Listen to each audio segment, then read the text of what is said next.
Oh, um, stop goofing around, man. We're live. Hey, Hey, everybody, we're and supposed to be welcome. professionals, man. Yeah. Hello, everybody, and welcome. This is the Apostate Prophet. How's everybody doing? How's everybody doing? Howdy, howdy, howdy. So, David, what's up, man? How you doing? Hey, yo, what's up, man? Good. Not much. Just checking out what's the latest from the wonderful commentator Candace Owens regarding these topics. I was just actually preparing this topic to speak about or to listen to Tulsi Gabbard and her insights about Islam or radical Islam, as she mistakenly calls it. But then I saw that Candace Owens chimes in on Islam and says, "No, Islam is not a problem. Islam is the best thing ever." She's got a point. I hadn't thought about it like that before, but smart. In fact, let me just quickly change the thumbnail here, and include Candace Owens here into the topic. Might as well just check out her response to everything, because that's the best thing. Because what we want to do in this live is to always look at what Candace Owens has to say about things. Good point. That's what life is about. Powerful point. Looking at Candace Owens. So, David, have you heard of this woman called Tulsi Gabbard? Yep, she got that streak through her hair like Rogue from the X-Men. Beast. That's why she's so special, apparently. So, hi everybody. What's up? How's everybody doing? How's everybody doing? Islam is evil, said Bono Jab. What is this? What is with Whoa. this stuff, man? What is this? Has this person not been following Candace Owens? Or Tucker? Loki Jokers. What the hell is happening here? Hang on. Oh my goodness. You do one thing in life, AP. You go live, and you can't even get that right.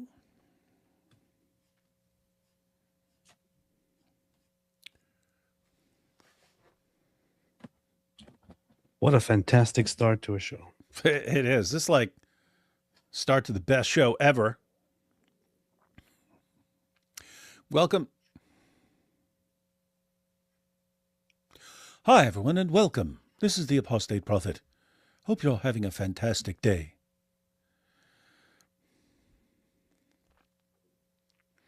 He was just messing with stuff beforehand. I said, do not mess with this stuff during a live stream, man. He's like, no, it's too late. I might have to do it.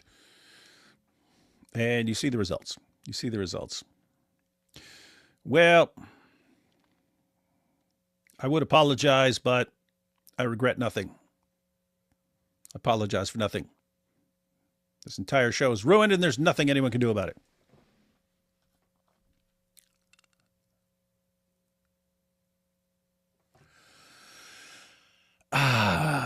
Well, this is weird. AP's normally he normally doesn't show up till about now, but he went ahead and showed up early, but then he forgot how to live stream. So I guess the trade-off is if he shows up super late, at least he remembers how to live stream. But here we are. Let's take some super chats. AT Ministry says, long time no see, David Lowell. Yeah, AT was on earlier. Well, I was live with Giant DOC like a little over an hour ago. Here we have Nordine, who insists that we must remain obsessed with demons all day, every day. Nordine says, arguing with people who believe in Yajuj and Majuj using arguments and evidence. Yeah, that's going to work. If a person believes in Yajuj and Majuj, he needs a renewal of his mind, not arguments. Pray. Yeah, I would take that advice if we didn't have this entire avalanche of apostasy going on, because what happens when Muslims find out the information that we share. So we can listen to you, Nordine, or all of reality. I'll stick with reality. Islam is the bigger threat once rooted. Leftism is the thing that flooded the West with Islam, and it erodes institutions faster. So leftism worse.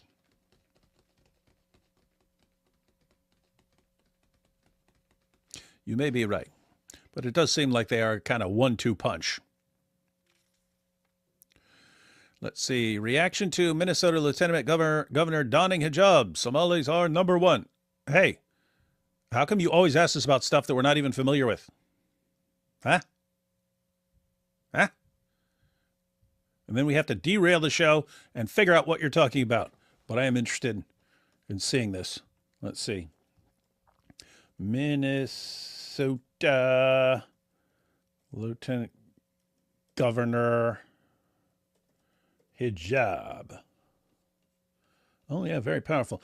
Huh, what is this? What do we got here? Minnesota Lieutenant Governor dons hijab in visit to Somali market as fraud scandal unfolds. Got to show respect to people who pull off that level of fraud. What is this? What's your name? Minnesota Lieutenant Governor Peggy Flanagan wears hijab in solidarity with Somalis as feds probe multi-billion-dollar fraud scandal. Gotta show your solidarity. Always. That's the most important thing in life, guys. Solidarity. What do we got? Please set up, give send go for AP new computer setup. That's not, whatever the problem is, that's not the problem. AP has a totally tricked out computer. So you can't blame the computer. People saying get AP a new computer set up. I happen to know you have a tricked out computer. So whatever is the problem, that ain't it. It's usually him not knowing how to do anything because he's Turkish. Sometime this year, I bought a like an $8,000 computer. So there's literally no excuse with the computer. There was something wrong with the camera. I don't know. I had to turn it off and turn it back on. I had to turn the computer off and on and all that. So anyway. You all heard it here. Hang on. I'm almost through all the super chats. Just you know what's funny? So we plan a live stream, right? We plan a live stream. There is no problem at all. No problem because it is about Tulsi Gabbard, right? Nothing happens. I mentioned Candace Owens and say that we might also talk about Candace Owens. Suddenly, there is a technical problem. Coincidence? I mean, it's simply common sense that Candace Owens has something to do with this. Yeah, you could say coincidence, but if we're just going to start calling everything coincidence, how do you describe the assassination of JFK? Okay? Exactly. Okay? There are conspiracies at work. And just as soon as someone mentions Candace Owens, the entire stream comes crashing to the ground. Coincidence? Yeah. Little common sense. In fact, I can prove to you that Candace Owens actually possibly has something to do with this. So let's simply have a look at Candace Owens. As you can see here, real Candace O has blocked you. Very rude. So Candace Owens clearly has something against me and hates me and has blocked me. To be fair, I also blocked her. But that doesn't matter.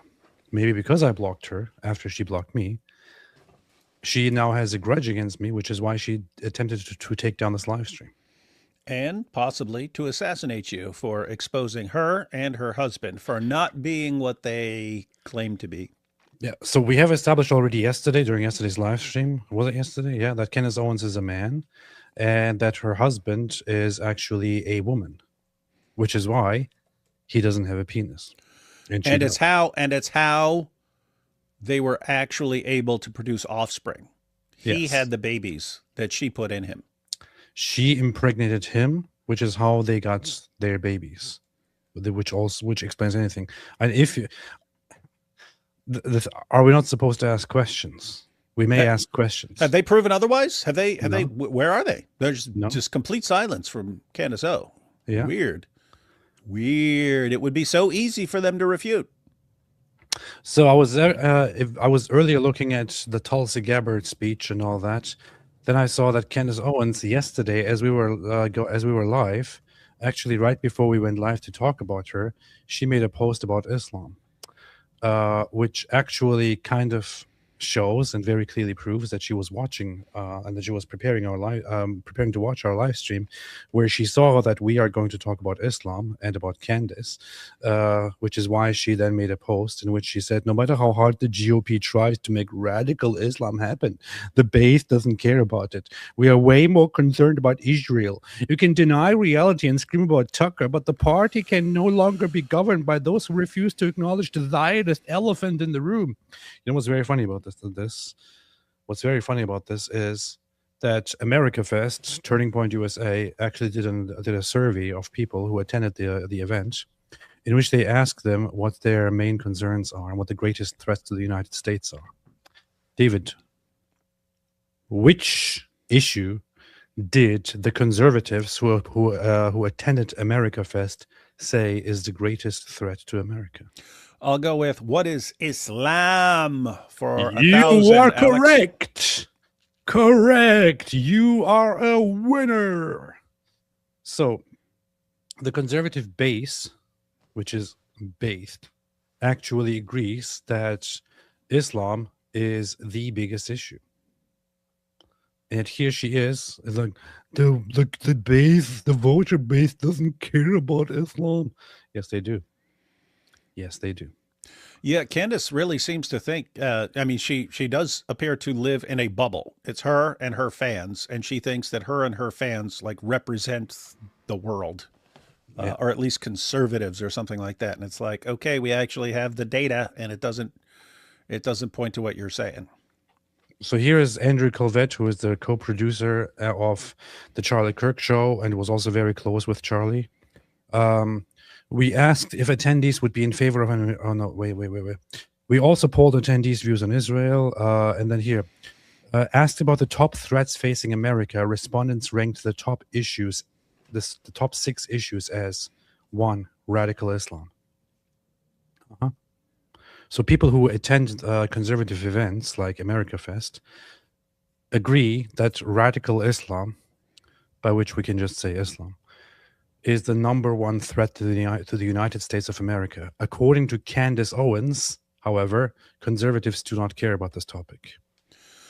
Well, what if Candace is right and it's just the Jews who make you think that's what the poll says? That's a good point. In fact, the same poll also asked the question of Israel, in which of all the America Fest attendees, 33.3% said Israel is our top ally, whereas 53.4% say Israel is one ally of many of the United States, and only 13.3% said Israel is not an ally. Whenever there is a speech at America Fest, you can see that the pro-Israel opinion during this America Fest, contrary to what people actually expected, seems to have much of the support of the audience, whereas the anti-Israel stance doesn't very much. So she is trying to push this propaganda, which actually falls apart when you go into the real world, that everything people care about is just anti-Israel and nobody cares about Islam. In fact, people do care about Islam more than anything else as a threat to America. And people also don't have this huge concern about Israel. You have that online with your Pakistani base, and with gropers and all that, but you don't have that in real life with voters among Republicans. There is a follow-up post here, which I'm not sure why I can't see right here on the screen, but let me view her posts. She further said after the first one, I'm just trying to spare you guys the inevitable $1 billion ISIS is coming digital campaign wherein a bunch of online influencers will suddenly pretend they are deeply concerned about the threat of radical Islam. Yeah, we'd have to pretend. Yeah, because it's not like we've been pointing this stuff out for a while now. It's also interesting. Gosh, it's like so deceptive. She just said that there was a $1 billion campaign to smear her and cover up what happened to Charlie Kirk. Candace, gosh, she's stupid. Candace, let me break this down for you. Real simple like. There would be no need for a $1 billion campaign to cover up what happened to Charlie Kirk. You can get one of the world's best assassins for way, way cheaper. They could do the job quite easily, and you would never have any clue who did it, and you could blame whoever you wanted, and there wouldn't be this, you wouldn't need this big cover-up. You wouldn't need it. You don't need, we've got Israel and Egypt and France and the U.S. government and Turning Point itself and everyone working together, and oops, they botched it and they left clues for Candace to figure out, and now we've got this $1 billion cover-up. If you were putting this much money into something, there are way, way, way, way cheaper ways of going about things. So... I can say that, and now you have $1 billion campaign coming to make people worried about ISIS. Hiring an assassin is much cheaper than people actually think. So, you know, I speak from experience. So, and I have to eat somehow. So, this is what Kenneth Owens says. Kenneth Owens says nobody cares about radical Islam. Radical Islam is not a big problem. People just want to make it look like they care about radical Islam. This is kind of funny. Here is Kenneth Owens from a few years ago with Dr. Gad Sayed. Possibility for Wait, Islam. Isn't he a Jew? Yeah. Well, Candace Owens, hang on. Because as far as Candace fans are concerned, if you're maintaining some position and you've been around a lot of Jews in the past, they're going to say the Jews put you up to this, whatever you're doing. Candace spent a lot of time with Jews in the past, didn't she? Talking Gad Said, talking Dennis Prager, talking Ben Shapiro, all these. She's just like in the middle of a sea of Jews, like Muhammad on the night of Al-Zut. And yet, all of a sudden, Jews bad, but all her arguments are completely deranged and insane. And the same insane, deranged brain says, hey, don't worry about Islam. Come on. You quit making it so obvious, Candace. I mean, seriously. Insane in the membrane. Candace Owens is not only a man, she is a Mossad agent who is being paid endless chunks of money to make critics of Israel and supporters of Islam look as dumb as humanly possible. That's true. Let's see what she said. In the West, do you think that's feasible? I'm not talking about individual Muslims who are lovely and peaceful and all of the rest of the preface stuff that we have to say before we talk about this. But what are your views on Islam? How's it going in the UK? Those are my views. Okay, you can't. They have different views than us.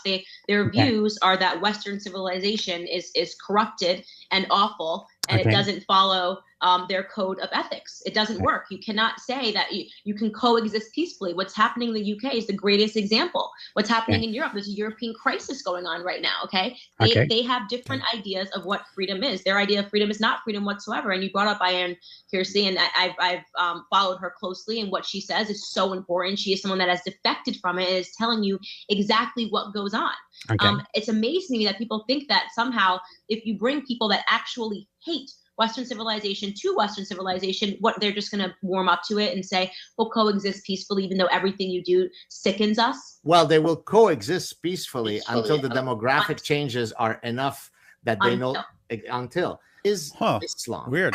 So if Candace thinks that the only reason someone would conclude that is by being paid, that an influencer has to be paid to think like that, then was she getting paid back then, or is she getting paid now to say the opposite?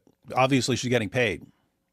And that's a good point. And here is a very, very simple fact, a very simple conclusion here. Candace Owens acts as if and says that if people have this contrary view about Islam and Muslims and immigration in the West and all that, they must be paid agents to say these things. Today, she is one of those people who have those contrary views, contrary to whatever she held several years ago, which means that she is paid by her own logic. To hold Definitely getting paid. Candace Owens exposed as an agent of Islam and Muslims and the destruction of Western civilization. It's quite clear to me, isn't it? It's quite clear to me. In fact, I posted earlier about the contrast between Charlie Kirk and Candace Owens. Look at this. Here you have Candace Owens, who, by the way, thinks she's the one steering the public opinion. I think Charlie Kirk had like 60,000 likes or something on this comment. She has 20,000. So, well, I'm just trying to spare you guys the inevitable $1 billion ISIS is coming digital campaign wherein a bunch of online influencers will suddenly pretend they are deeply concerned about the threat of radical Islam. Our concerns about the Middle East begin with the Israeli blah, blah, blah, blah, blah, blah, blah. Here's Charlie Kirk a week before his death. You hear a lot of pundits fearmonger about the rise of Christian nationalism, when right in front of their eyes, Islam is taking over public places and gaining political power. Islam is a fundamentally political ideology that aims to conquer us militarily or demographically. So, according to Kenneth Owens, was Charlie somebody who was just part of a $1 billion campaign that was being pushed, which is why he was saying these things? Is she directly slandering Charlie Kirk here? AP. Yes. I keep saying it because you have all these golden opportunities to make these very, very easy videos where you just say, you title it something like Candace Owens accuses Charlie Kirk of being paid to hate Islam. And you quote her and you quote Charlie and you say a couple words and boom, video done. Hour. Nice. Furthermore, Charlie Kirk made quite interesting posts about Islam in the not-so-distant past. Let us look at those posts as we speak right now. Let's see. Charlie Kirk. Let's look at his posts that he made about Islam. La la la la la la la la. Okay, so Islam is this is 1 day before his death, 1 day before his murder. Charlie Kirk posted the following: Islam is the sword the left is using to slit the throat of America. This is Charlie Kirk 1 day before his murder. Islam is the sword the left is using to slit the throat of America. According to Candace Owens, this is complete nonsense, and he was probably being paid by a $1 billion industry to fearmonger about Islam. Right? You hear a lot of I read this already. Islam has conquered Britain. We cannot allow for the same in America. Another post: mass import Islam, destroy America. It's that simple. Feminism and Islam working together to strangle the West. Islam is taking over the West. We must stand united against the growth of Islam. Here he was quote tweeting Nigel Farage. Very, very nice. Oh, and then here's a post about me. This is very funny. Here's Charlie Kirk promoting. Hey, you know what? When was the last time Charlie Kirk promoted Candace Owens? How about probably many in years her ago. dream? Many years ago. No, in her dream was the most recent time. When was the last time Charlie Kirk promoted me? Charlie said, "You're the only one, Candace. You're the only one who can reveal the truth." 2 months before, less than 2 months before his killing. So that means that Charlie Kirk cared more about me than Candace Owens. That means that I am more important in relation to Charlie Kirk than Candace Owens. So therefore, Candace Owens now, according to the public perception and according to her own logic, should shut up about Charlie Kirk, and I have the authority to speak about Charlie Kirk, not her. That's how it works. That's her logic. It's her thinking. She is such a fraud, man. Such an absolute fraud. If anybody is being paid to promote anything here, I think that it is quite clear that she's the one who's being paid by certain pro-Islam sources to promote Islam and to promote anti-Israel stuff and anti-Semitic stuff in the West, and to defend Islam, to distract from the problem of Islam. That is what she is. She's working with and for the enemy of America and of the West, and of Christians and of Christianity, by the way. She's promoting and defending a religion which openly declares that Christianity is evil and false and that Christians are the enemy to be fought by Muslims. That's what she's promoting, because she's evil. Anyway, John West 545 says Wood's second law: a conspiracy theory's probability is inversely proportional to the number of conspirators needed to be involved. How is this Wood's law when there is no Zut involved here? It's a good point, though. Yeah. Hey, what's up? What's up, Goldie? Goldie Gamari. Good to see you here. Good to see you here. Good to see you here. Goldie also has her own channel where she just started publishing videos and streaming. Would always recommend going and checking it out. Where she's doing good work. Just doing good work. Right here, as you can see, I am subscribed because I'm cool. Not everyone is as cool as me. So GV9791, Islam is the truth and Candace Owens is its prophet. Candace had a dream. Kemal Oz says Megyn Kelly is now on a jihad against Barry Weiss, which is very funny because she loved Barry Weiss and was wishing her all the best and all the success just a few months ago. But once Barry Weiss spoke about her, she was like, "No, she's a horrible person." It's kind of funny how that works. Joe Moses, Texas Representative candidate Valentina Gomez rips off hijab and badmouths Muslims from the podium they set up for her. Powerful. Wonderful. Good move. Nordine, can you promise me you'll pray about it? Yes. Not sure what you mean, but yes. Not from you, Nordine. Nordine is insisting that we have to just talk about Yajuj and Majuj and be obsessed with talking about demons all day. Yajuj, Majuj. Recycle Bin AI says Christ's lordship is proof Zionists rule the world. Is this true? Plato Spietato says, why so many anti-Islam Christian apologists are so pro-Russian? Raymond, Andrew Wilson, Jay Dyer, etc. Russia pushes Islam to the West. Why support it? Are they pro-Russia? I don't know. I mean, I know that Jay Dyer is probably has very pro-Russia sentiments. I'm not very sure about Andrew Wilson or Raymond. Are you talking about Raymond Ibrahim?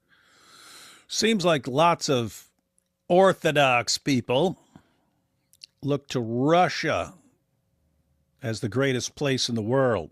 Which is very, very dumb, considering that Russia is one of the greatest cancers of our time, especially with Putin's evil, expansionist, oppressive, chauvinist government that we have. If there's I would say that of the top great threats and dangers to the West and to the free world and to the rest of the world, after Islam, Putin is definitely somewhere in the top 5 or the top 3, maybe. Putin's Russia. And to be honest, let's just be very, very honest. I don't care what anyone says about this, okay? What anyone says in response to what I'm going to say. But much of the there is some Orthodox support, especially among the pro-Russia Orthodox crowds. It is very, very unfortunate that currently the much of the Russian Orthodox Church in Russia is, objectively speaking, right, being used as a puppet by the Russian Putin government. And the Putin government is an evil one, that is an oppressive one, that is an imperialist, an irredentist one that simply believes in expanding their power and making all those former Soviet republics bend their knee to great Putin and great Russia. It's a great, great evil. Unfortunately, there are some people who actually support that kind of stuff. And those people should not ever be speaking about justice or freedom or honor or Christianity or goodness or morals and whatever it is. It is a whole other imperialist worldview that is a giant cult which completely ignores facts wherever they face them. Russia is unfortunately bound by this great evil of Russian imperialism, which Russia has always been bound by for 500 years now. When when they fought with the Turks, with the Ottomans, what the first thing they wanted to do was to take Constantinople and not give it to the Greeks, but rather to take it for themselves, to become the new Roman Empire and make all the other Christians bow to them, basically. When Constantinople was taken over by the Ottomans, the concern of the Russians was not to come in and help. Their concern was, oh, good, now we are the new Rome. Now we are the new leaders of Christianity. Now we are the new leaders of the Orthodox Church. Their concern has always been to just run over and enslave and subjugate other populations, because all is for Mother Russia, because Mother Russia is the best thing there is. It is a horrible culture that, I mean, I would be very, very happy if Russia was divided into multiple different countries in a Balkanization style. But anyway, enough about the hate against Russia. So, Forever made a super sticker. Thank you so much. Appreciate it. I can't really see it, but I appreciate it anyway. Cars in Dimension says a clinical term for Owens, Jews on the brain. That's true. Very, very much. Potato Sandwich. I wonder what Candace thinks about Coptic Christians. I wonder about that too. She doesn't seem to care very much about Christians who are afflicted by oppression under Muslims. She really doesn't care about that kind of stuff. Despite the fact that statistically seen, Christians face the greatest oppression in the world of all religious groups, and by far the greatest contributor to the oppression of Christians is Islam. Big surprise. So I cannot possibly understand how anyone would claim to be doing things for Christians and Christianity and then would defend Islam and Muslims. It's terrible, terrible, terrible. What do you think about this, David? Thank you. I'm thinking, even though I served up a perfect, easy video for you, you're obviously not going to make it. And so I was thinking I should make a video tomorrow, Candace Owens versus Charlie Kirk on Islam. And it would be the easiest video I've ever made in my entire life. That's what I was thinking. Beast. Putin and his Napoleon complex, says Diony. Very, very much so. Very, very much so. Hey, or Candace Owens versus Charlie Kirk and Candace Owens on Islam, because she's been on both sides. That's funny. I think I'll just toss that in as a bonus. I'll have it Candace versus Charlie, and then turns out Charlie can call in backup, and it's Candace Owens from a couple years ago. Nice. Hamster with a head says your tone is creepy. Oh yeah, you think that's creepy?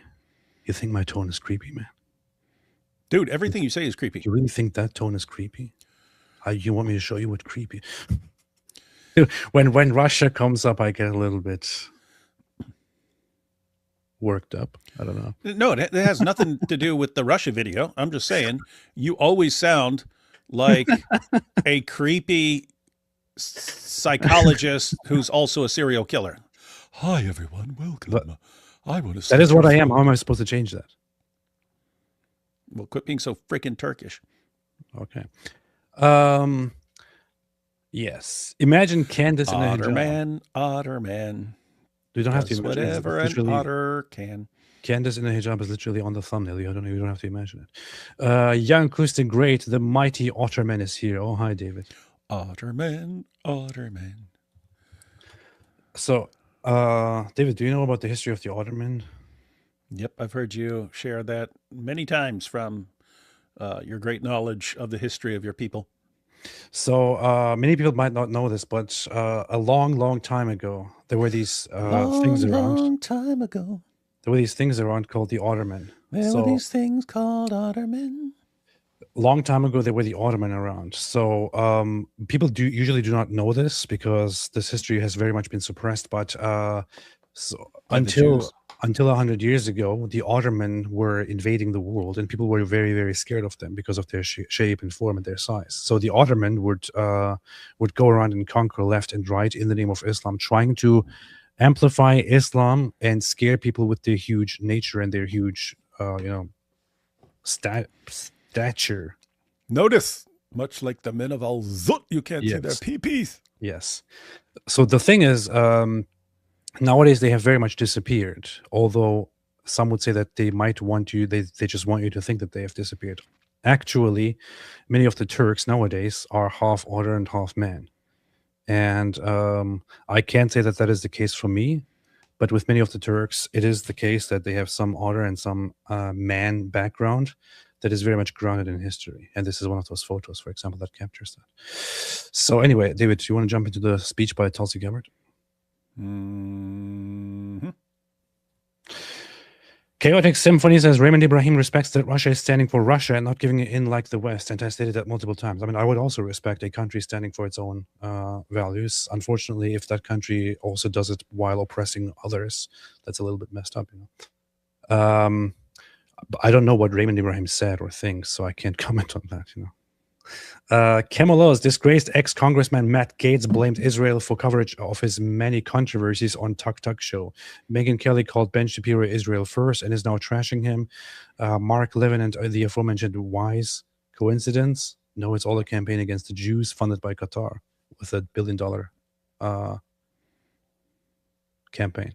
So there you go. All right, David, are you ready for Tulsi Gabbard? Let's go. Mm-hmm. Aloha! I am proud to stand here before you today. We're not going anywhere. We're here to fight for you and to fight for the red, white, and blue that's behind you. We can't do this alone. It will take all of us who love our country and who deeply cherish our freedoms to stand united in this fight. This is all very cool, but I'm going to fast forward to the speech.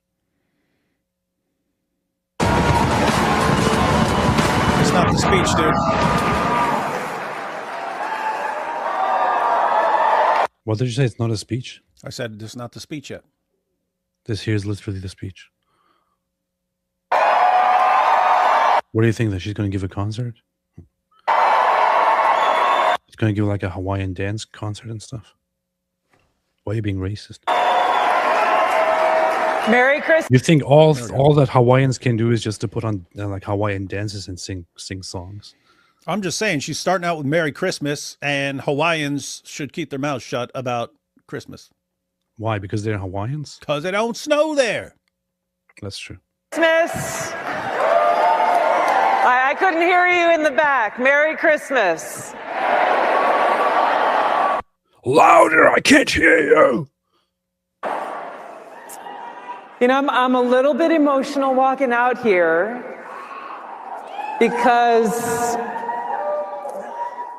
this is the first time we are gathered here for AmFest without Charlie Kirk. But I feel in all of your voices and your presence here his love. And you never even saw Gremlins 2. What are you laughing at? I did, man. You did? I was a little child when I saw it. Me too. I remember. Yeah, I saw it when I was a kid too. And I just remember him when he was given like the TV interview. And he's going, now what do we want? Civilization. And then he shoots another gremlin. He goes, there. Now, was that civilized? No. He was cracking me up, man.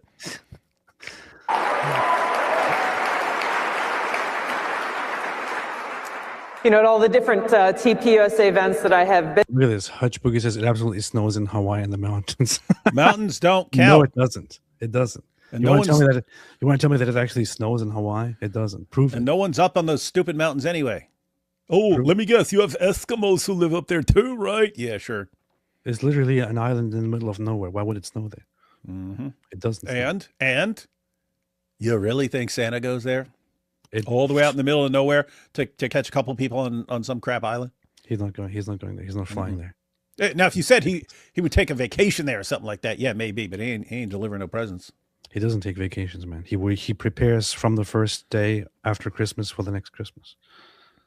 And two over the years, you know, Charlie was often the one who would, greet me at the door. We would go and kind of huddle in a corner backstage and start talking about, oh, hey, what's going on? What are you working on? What are you working on? And how do we tackle the biggest challenges that we face in this country, with Charlie always incredibly focused and full of energy, and not just looking around, okay, what's the next thing, but here's the 5, 10, 15, and 20-year plan that we really have to keep at the forefront of all that we're doing. And so, I didn't get to have that conversation with Charlie here. I had a conversation with Erica backstage, and I got to tell you, I continue to be in awe of this woman. Candace Owens? I cannot imagine what she's been through, what she is going through. I'm in awe of and grateful for her kindness and her strength, and how she has opened up her heart during the toughest of times to the world, and how she continues to Candace Owens probably watching this like, oh, and look, now there's someone from the government, the director of national intelligence, coming and praising Candace Owens. I mean, it's just very obvious that they all are together in this plot. And so Tulsi, watch Tulsi Gabbard. Tulsi Gabbard a week from now is going to suddenly have all this evidence against her on Candace's live stream. Yeah. exhibit the kind of courage and strength that you and I know can only come from God.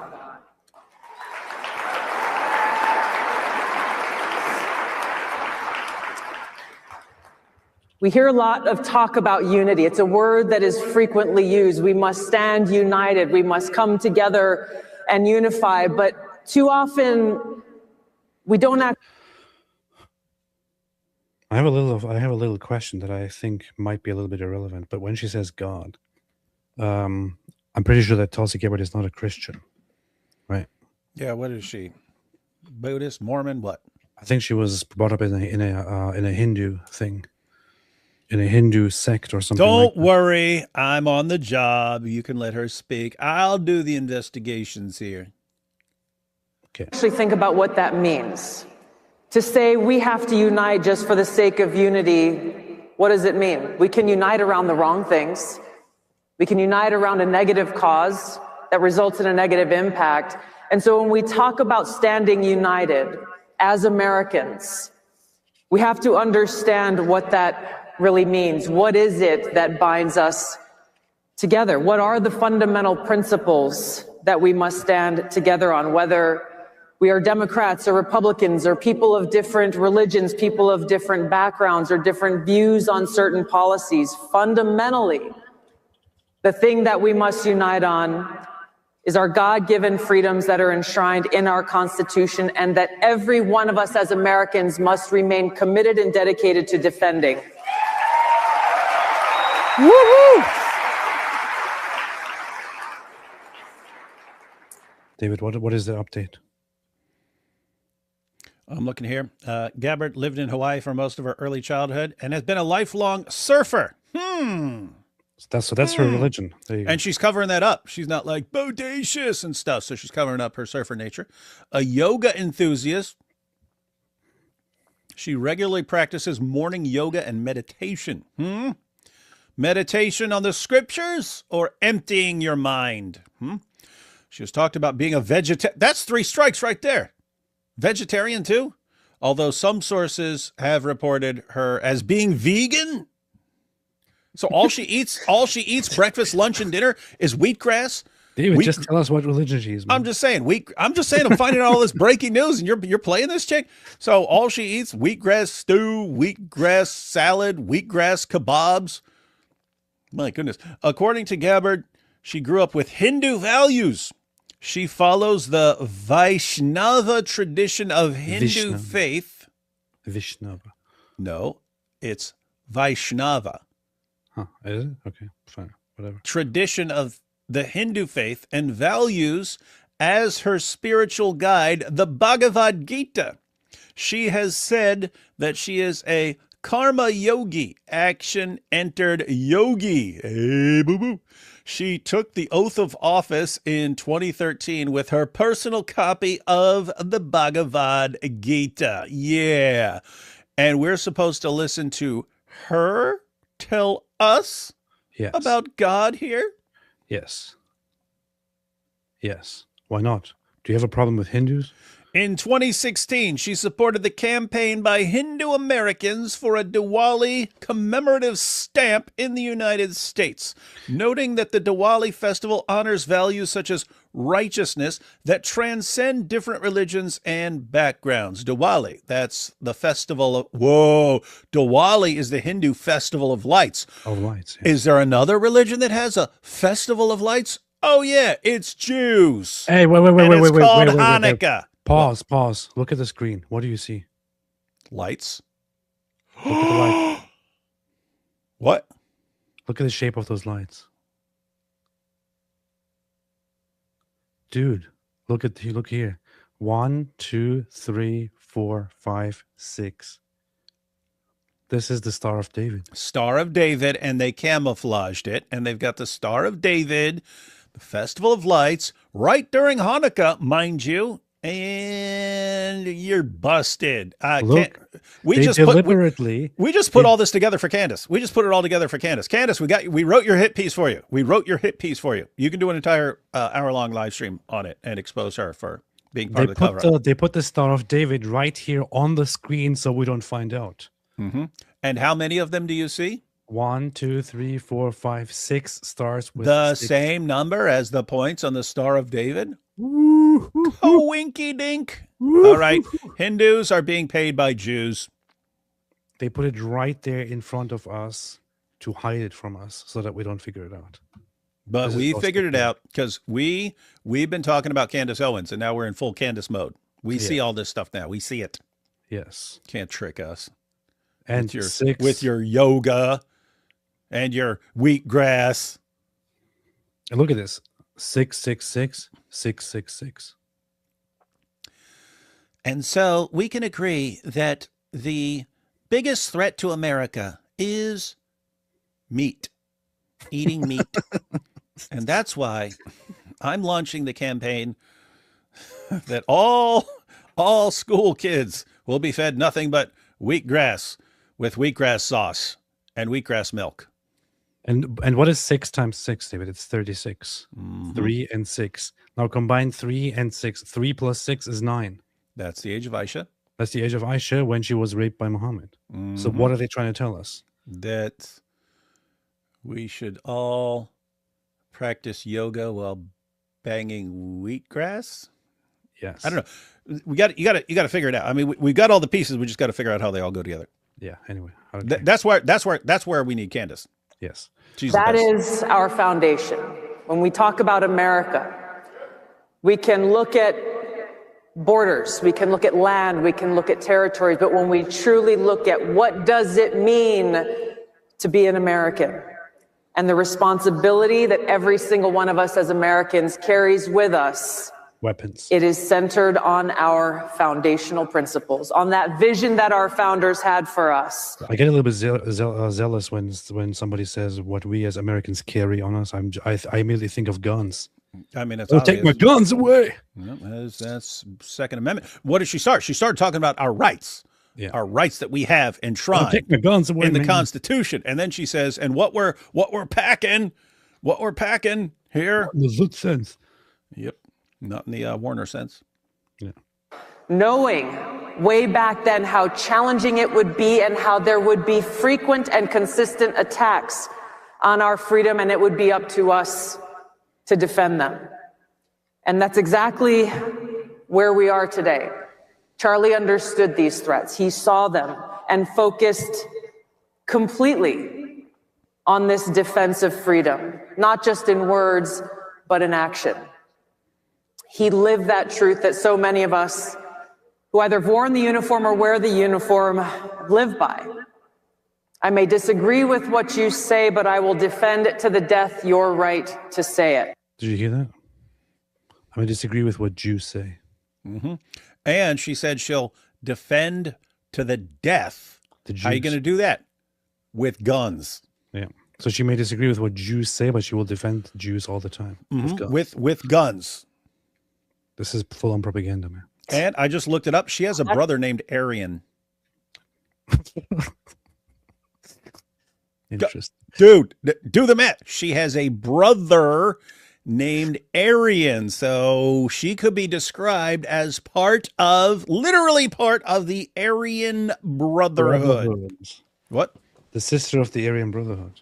Huh. Interesting. It's real. Stop goofing around. This is a serious speech. And you're sitting here making jokes about the Aryan Brotherhood. Gosh. Who either worn the uniform or wear the uniform live by. I may disagree with what you say, but I will defend it to the death your right to say it. She just said it. She just said That's real. She just said that twice. Yeah. And then she said Israel. And Charlie lived. You know what's funny about the word Israel? What? There is a saying, the struggle is real. What does it sound like? The struggle is real. Like the struggle is real. And what does Israel mean? Struggle with God.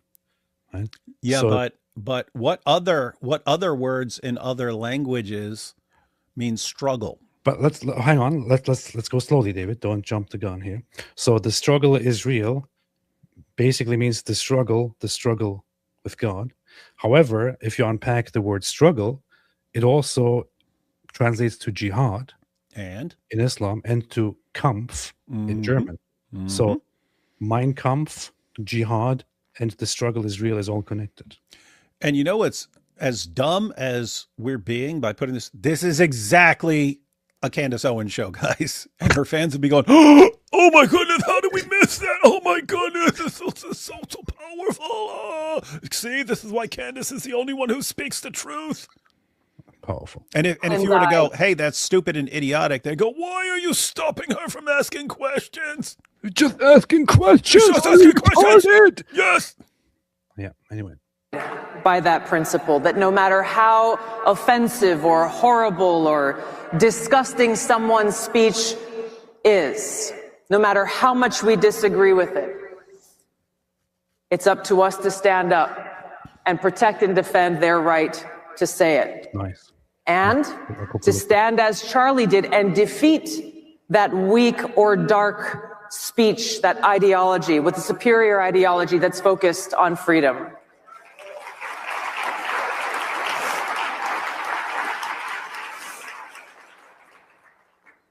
So here's Fury Wacko says, actually, speech not that disgusting.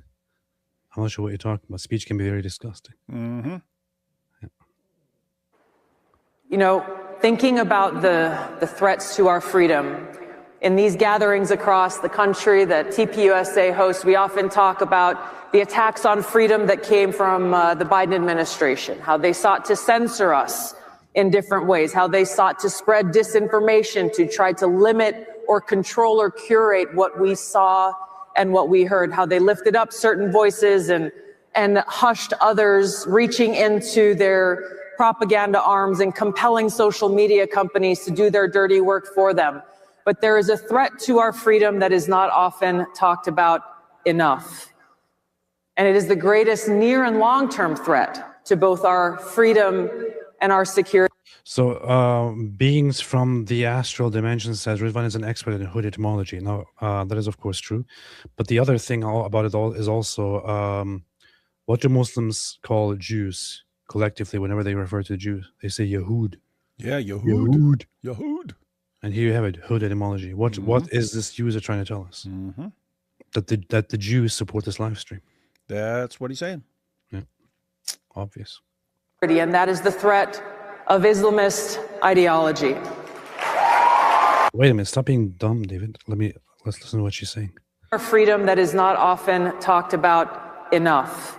But there is into arms and compelling social media companies to do their dirty work for them. But there is a threat to our freedom that is not often talked about enough. And it is the greatest near and long-term threat to both our freedom and our security, and that is the threat of Islamist ideology. Hold on. Hang on. Did everybody hear the reaction from the crowd? Yeah, I didn't hear any. I don't think I heard any boos. It was all thunderous applause. Now let's get back to what Candace just said. Right? Hang on. Hey, I do have to point. I hate to point out the obvious here. So she's Mr. Obvious. She's big on Hinduism. I saw tons of stuff about her. Why do you hate Hinduism? What's working with? That's not the point I'm making. What else point are you making? If you I'm trying to make a very, very, very, very important point. So she's big on Hinduism, and there's stuff about her working with Modi to have International Yoga Day and all this stuff. So really big there, really big. Mm-hmm. Can we think of any other interactions between people from the region of India and Pakistan and Islam? Maybe the founder of Islam? the Al-Zut and Muhammad. What? And here we are. We got a Hindu all these years later, and they're trying to zut Muhammad again. Damn. Hey, Tulsi, The title should be Tulsi Gabbard Zoots Muhammad again. That should be the title of the live stream. What?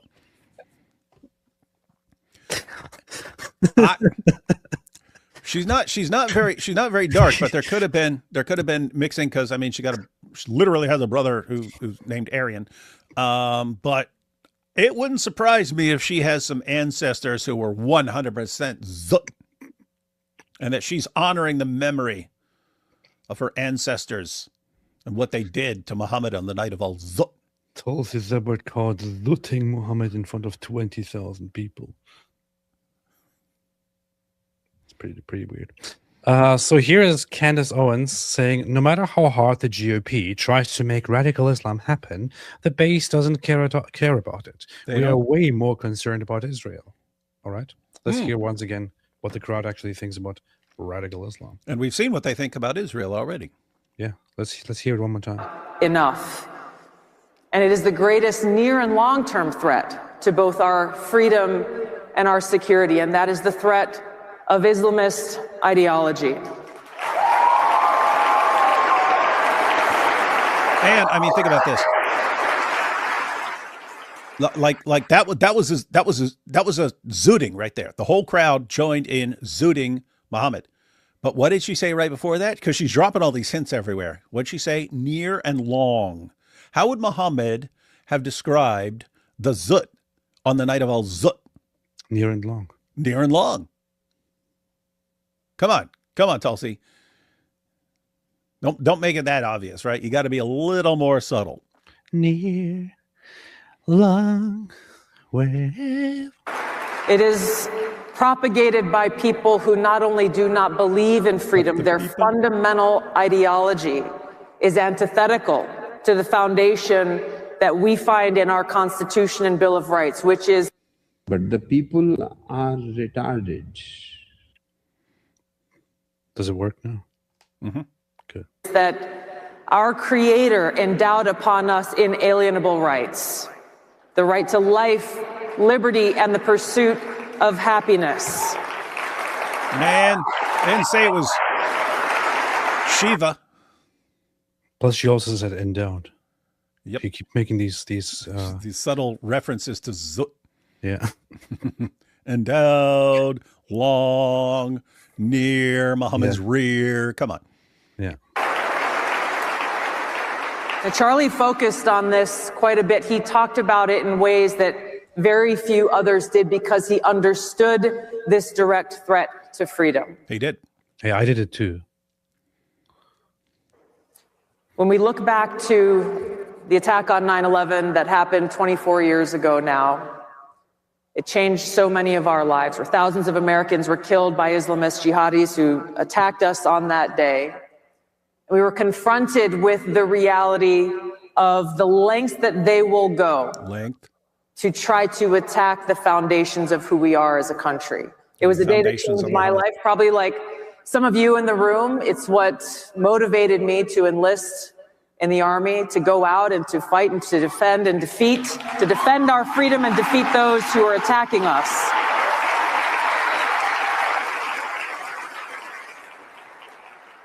But when we talk about this Islamist ideology, yes, it is the ideology that fuels terrorist groups like Al-Qaeda and ISIS and Al-Shabaab and Hamas. And she just said ISIS. She just said ISIS. What did Candace warn about? $1 billion campaign to warn against ISIS. And others. And they must be defeated militarily. She said militarily. She literally wants to zoot all the Islamists. As they continue to actively plot and try to attack us, they are a threat to our security and our safety. But this Islamist ideology is a direct threat to our freedom, because at its core, it is a political ideology that seeks to create a global caliphate that governs us here in America, threatening Western civilization, governance by Sharia law. Thank you. Now, here's the thing. I am kind of wary about Tulsi Gabbard didn't always have been. Although I think that she's very, very strong and a very strong voice because of certain stances and things that she had in the past, but primarily because of the evil streak in her hair. That said, she's one of the few people who can stand there and accurately describe what she says Islamists and radical Islamists. I wonder if she actually means Islam and Muslims, but what they actually want. It's a very accurate description. Not many do it. That streak does make her look like a mad scientist's babe when they're creating a monster or something like that. That's true. That's true. Like sci-fi movie stuff. Anyway, I have to say, I think it looks cool though. And Candace Owens also wants a caliphate naturally because she defends Islamists. So she wants a candidate. Candidate.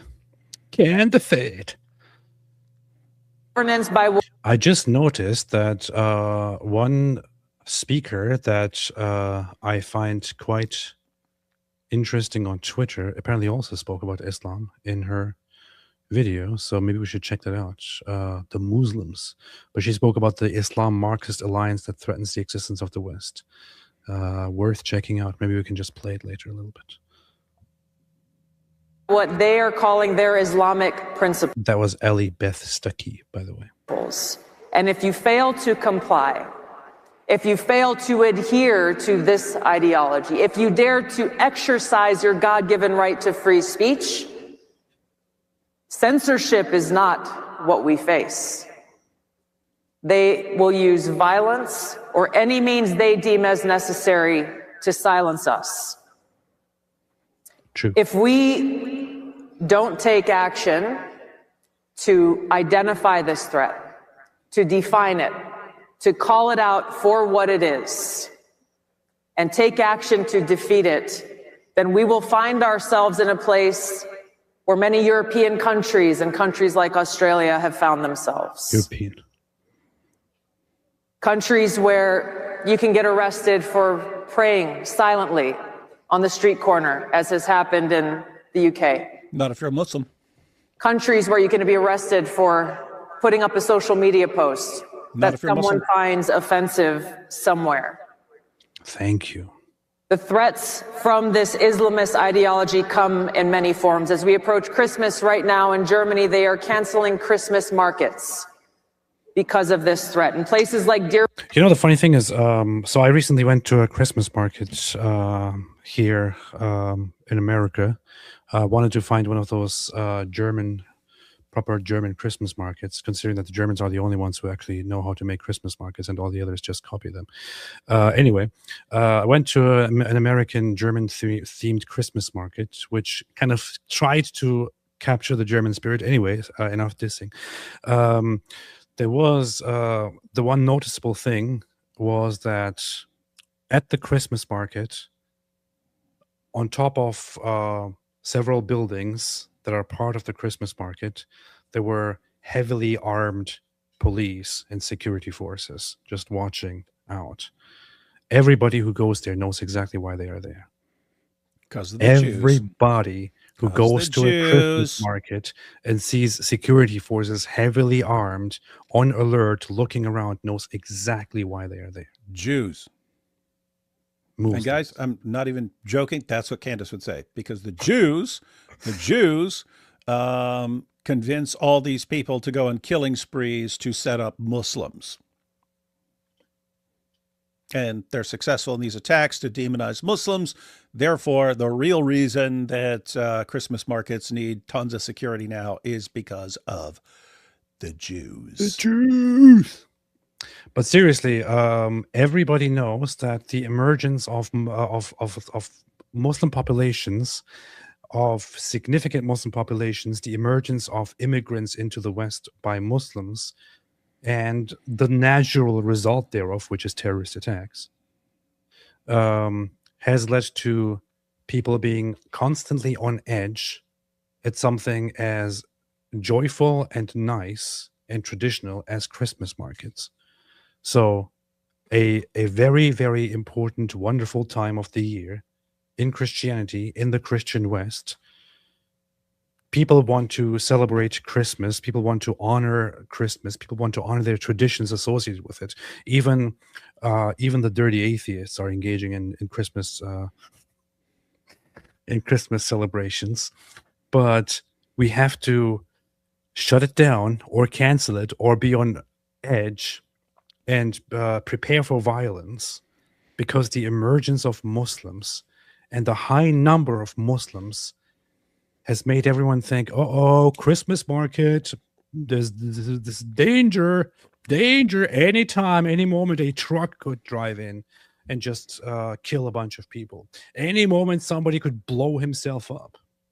Any moment somebody could start shooting people or stabbing people. Everybody knows why this is happening. And somehow people are dealing with it as if it was something normal, man. See, sometimes I really think, what in the world is wrong with Western people? What in the world went wrong with Christian Western people? I don't understand. I can tell you exactly what we're wrong. All right, tell us. Give us a 50-minute lecture about it. Come on. The people. But the people are retarded. All right, that answers it. Well, it was that easy. Okay. And that's Osho, probably Tulsi's greatest hero. Powerful. True. Christianity is based. Minneapolis, Minnesota, Islamist clerics are openly pushing this Islamist ideology, trying to recruit and radicalize young people. Mm-hmm. Earlier this year, there was a conference that was held representing organizations like the Council on American Islamic Relations, also known as CARE, which issued a call to action to use American legal and political systems to implement Sharia law. They've been doing that forever. This is already. I don't understand what's so. I mean, CARE is so stupid. In order to properly make themselves acceptable and lovable, they could use their name and could call themselves Care Bears. They could start a Care Bear campaign with CAIR and Bear. And could have these cute Care Bears running around. Make Islam more lovable. I mean, think of it, man.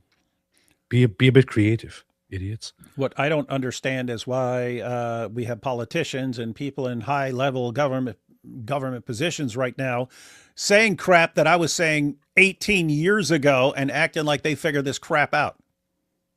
Yeah, exactly. And look at this. You have, for example, this image here, right? Take this. Care Bears, welcome to Care a Lot. You could take the Care here and you could turn it into CAIR and make it lovable. What the hell? Why do you have a Care Bear thing right next to you? I don't have a Care Bear thing right next to me. I have two of them. Why are you playing with Care Bears, man? I thought I'm the only one who does that. I don't actually know. My wife must have put them there, and if she put them right by my computer, I must have asked for them for some reason at some point. I just do not remember why. It would have been a point for some video, and then I just didn't use them. Nice. We beheaded a bear at some point. Maybe it was related to that, but those are too tiny. I don't know. Yeah. Which ones are those? I got a little Care Bear plush thing for my young little boy sometime, because I loved Care Bears when I was a child, and he didn't like it. He was like, oh.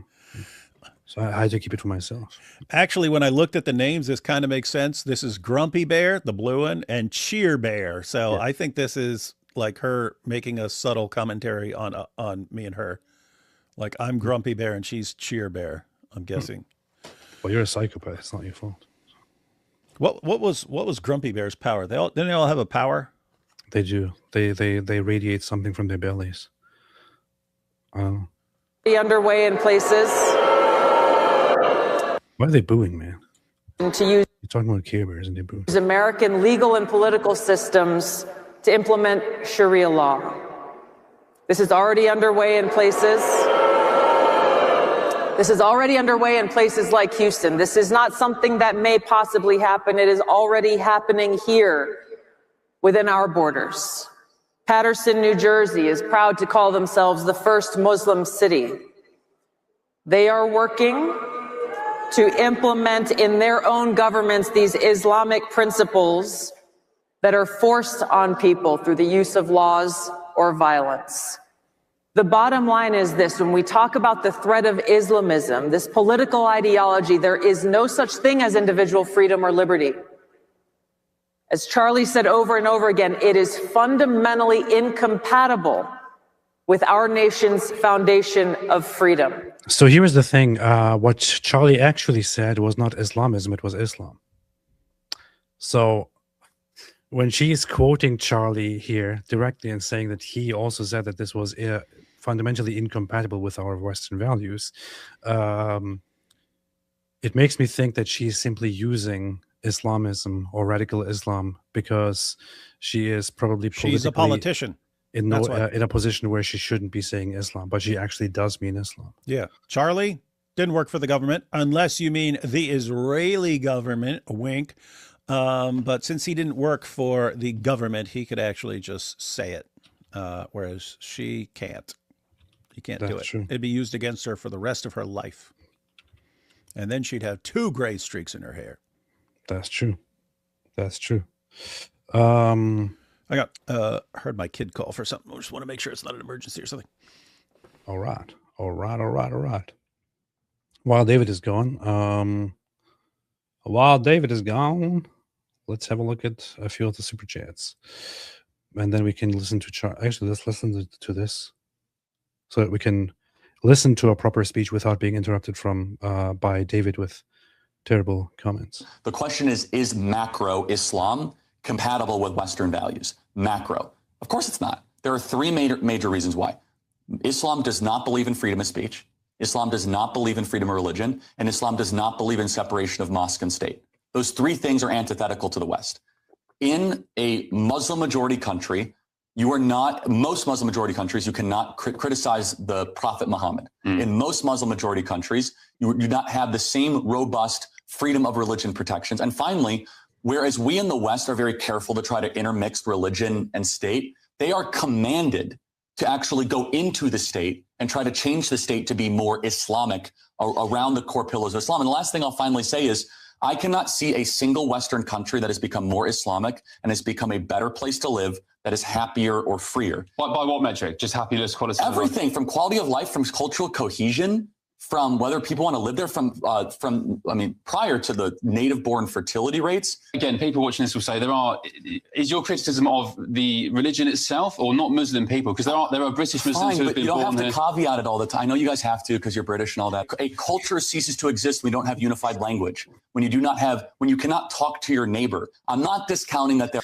This was the best thing about Charlie, man. He really didn't care. He just said it as it is. And he really didn't like the whole thing of, let's just clarify this. Let's put this in this way so we don't offend anybody. No, he really didn't care. He said it as it is. This is what was so awesome about Charlie. And he, by the way, also didn't care about what you say. I said this before, but when he invited me and put me on stage, I literally went there blind. So what he did too, when Charlie invited me to give a speech on stage, it was a big shocker to me because he initially invited me just to have an interview with me, and then he suddenly said he wants me to speak on stage. And to the last minute until the speech, I'm wondering if they're going to at some point give me some guidelines on what to say and what not to say. It never happened. He said, go on stage and talk. I was completely on my own in terms of what I may or may not say. The only thing that they did give me was, this person is going to be here to ask all your questions. You can ask her. You can depend on her if you have any concerns, any questions, any needs, or anything like that. Other than that, when the day and time comes, just go on stage and give your speech, whatever you want. This is literally how Charlie was. He allowed everybody to say whatever they want, with no concern for who is going to be offended, is this going to be problematic, and all that.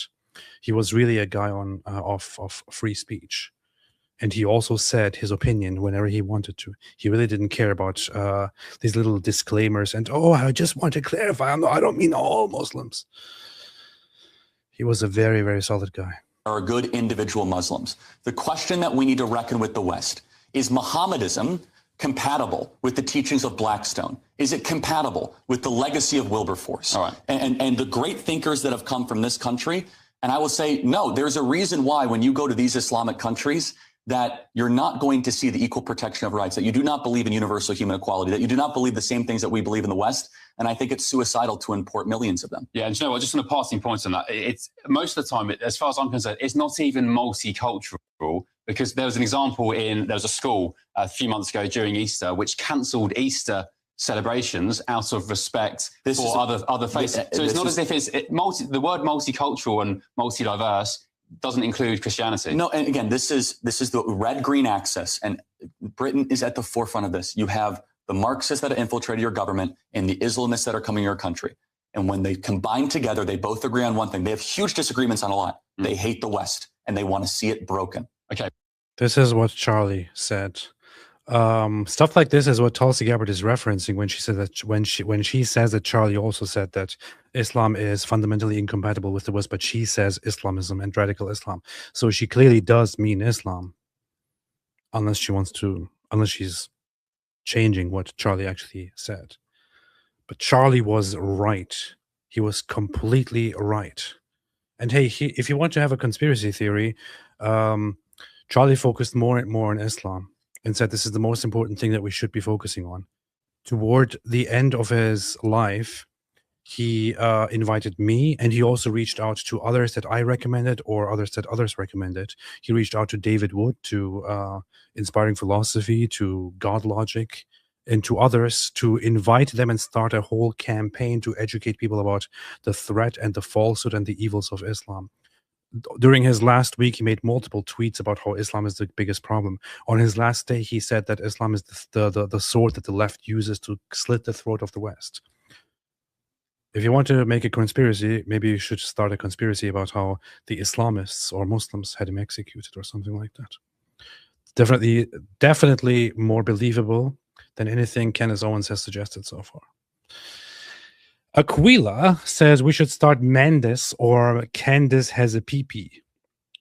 I like both of them. Russia is actually quite similar to Islamist ideology, as they just want to put their culture and way of life upon the West. Very, very much true. I agree. Liam Scott says Candace dilemma. Either she's lying about mold in her apartment, which makes her untrustworthy, or she's telling the truth about mold affecting her brain. Oh, man. Now I remember again. Candace mold. Candace Owens mold. Let me see. Let me see if I can find something about that. All right. I found one tweet by somebody that I really do not like. However, I'm going to bring it up anyway. Okay. Here it is. In 2016, while working for a private equity firm in Manhattan, Candace Owens stopped paying rent on her $3,550 per month luxury apartment. Despite paying no rent, she continued living there for another 6 months, then sued the landlord for the apartment having black mold, which she claimed made her very ill. This is the photo she submitted as evidence that she suffered from eczema and other ailments. This is the photo. This is the photo that Candace Owens actually sent to the court to prove that she's suffering a horrible condition because of all the mold in her apartment, where she lived without paying rent for many months. Candace couldn't produce an expert witness to support her allegations, which the court concluded were a crock of shit. When the landlord countersued, she lost and was ordered to pay $17,719 in unpaid rent, plus her landlord's legal expenses. So, this is Candace Owens, who was yesterday talking trash about how lawyers handle things. And I'm very sorry, but it's very, very obvious to anyone looking at this that Candace is actually a man. It's very, very clear. Candace is a man. And way below there, under there somewhere, is a penis. Everybody knows this. This is why the photo is cropped. This is why it's only of her face. So, anyway, getting back to Super Chats. John West, 545, Wood's third law. Any statement can be made into an Al-Zut joke unless you were on the news. That's good. I wonder where David went, man. Left-handed assassin. AP sounds like the smart gremlin from Gremlins 2. Candace Owens changed so fast that it makes me think she's been threatened to say the scab she's been saying, or being paid, or gone bat crap crazy. I think it's all of the above. Ash Mays, what's up, Ash? Commemoration of Martyrs of Nicomedia tomorrow, Byzantine Eastern Orthodox. Thank you for the reminder. Sketch therapy. Vlad Tepes elzuted 60,000 Ottoman on 10-foot spikes. Songs of deprivation. Hinduing in plain sight. What wheatgrass my ass. Mikey SHBK. David, you should make the Candace versus Charlie Candace video as a live debate like in these Joe Rogan parody videos. Oh, there's David is coming. I can see it. Hey, where you gone, man? Where you been? It's the year's over. You're still gone. Oh, yeah. No, it was my kid, but he was just saying he was hungry. Nice. David, here's a recommendation for you. Yeah, but I wouldn't know how to find all the clips, so I'd probably be using tweets. Nice. AC4620 says, hi, love you both. I hope y'all know how much of a testament to the Lord you've been and are. AP, I mean, I guess you mean David. AP, I watched you as an atheist and prayed for you, and now look at you. Only your Lord can do such miracles. Thank you. I appreciate that. Thank you. And God bless you. Alex B6KR2F, the impression David does is too much. Which impression? His whole life is an impression. Aussie Abe, yesterday I was mowing the lawn while listening to you guys, and a fly flew into my mouth. I made sure both wings were ingested to receive the blessing. Thank you. This is how you do things. That's not even the blessing. That's how you get the cure for the disease that the other wing was for. Yeah. You lick other people's fingers after they eat to receive the blessing. Ew. Brother, ew. So the Prophet Muhammad said that if a fly falls into your drink or a soup, you should make sure to dunk the whole fly, because if there is poison on one wing, then there is the ailment, the whatever for it in the other wing. So therefore, you should always make sure that if a fly falls into your soup, you dunk it all the way. Nabil said he did that when he was a kid because his grandma told him to. he said, so I went ahead and dunked it in there. He said, I wanted to get all that cure.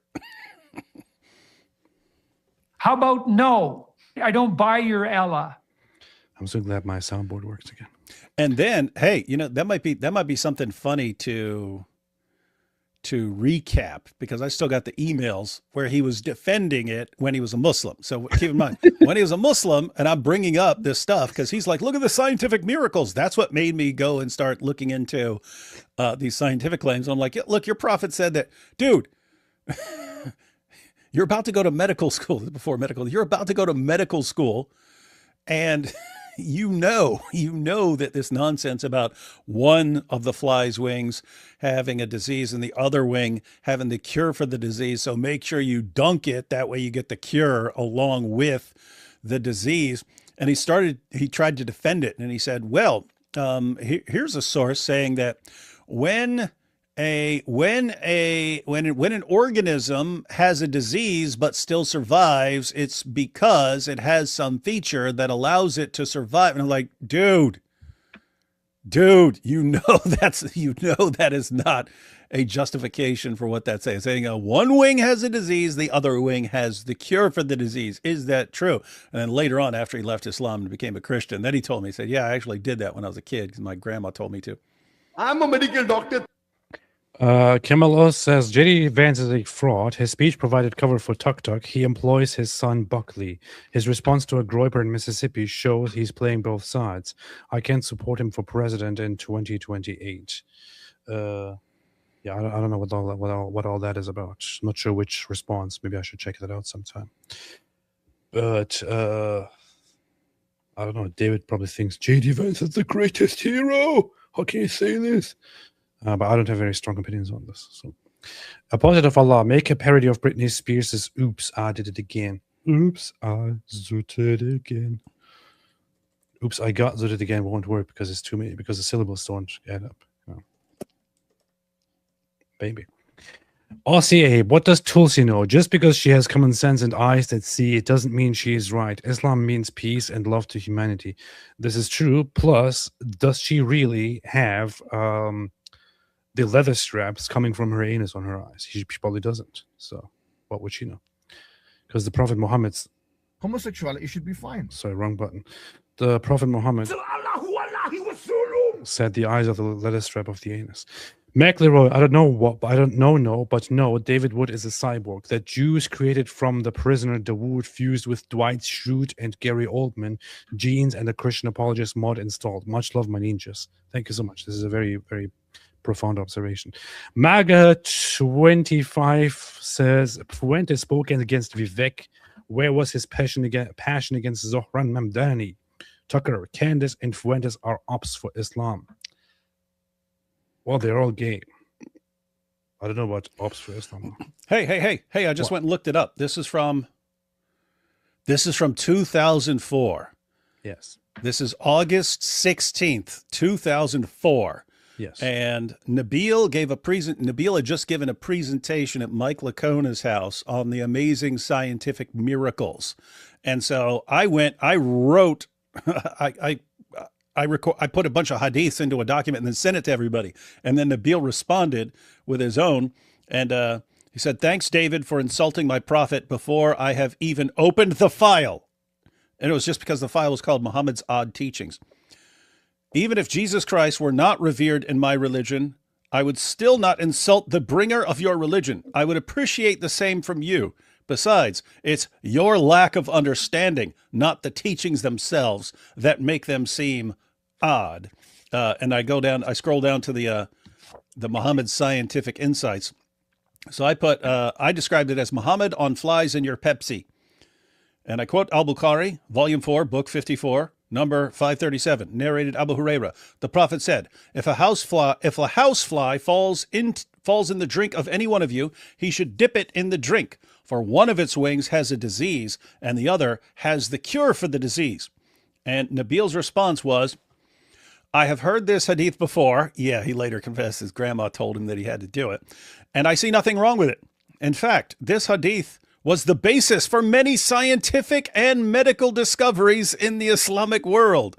Quite often, if an animal generates a disease or can contain a disease that does not harm it, there is a mechanism within the animal that protects it from the disease. This may be something as simple as an antidote, or it may be an internal mechanism that can lead to protection from a disease. Extrapolations from ahadith such as these have not only benefited the Muslim world, but also modern Western civilization. Ibn Sina produced a book in the 11th century entitled The Canon of Medicine, which remained a standard text throughout the world until the 18th century, and though not standard, was still used through the 20th century, even here in the U.S. He used medical practices extrapolated from the Holy Quran and Ahadith. Let's be thankful that this bit of knowledge wasn't destroyed in the Crusades or ensuing Inquisition. Unfortunately, much of the light that was shed due to in-depth studies of the Quran and certain hadiths, such as this one, have been lost. This is what I was dealing with back then, guys. It's what I was dealing with back then. Only difference was he was way smarter than the Dawa guys you're familiar with. Damn. Look at this. Here's David taking the opportunity to talk trash about Nabil after he converted to Islam and died. And it's crazy because a year later, he was laughing at all this stuff.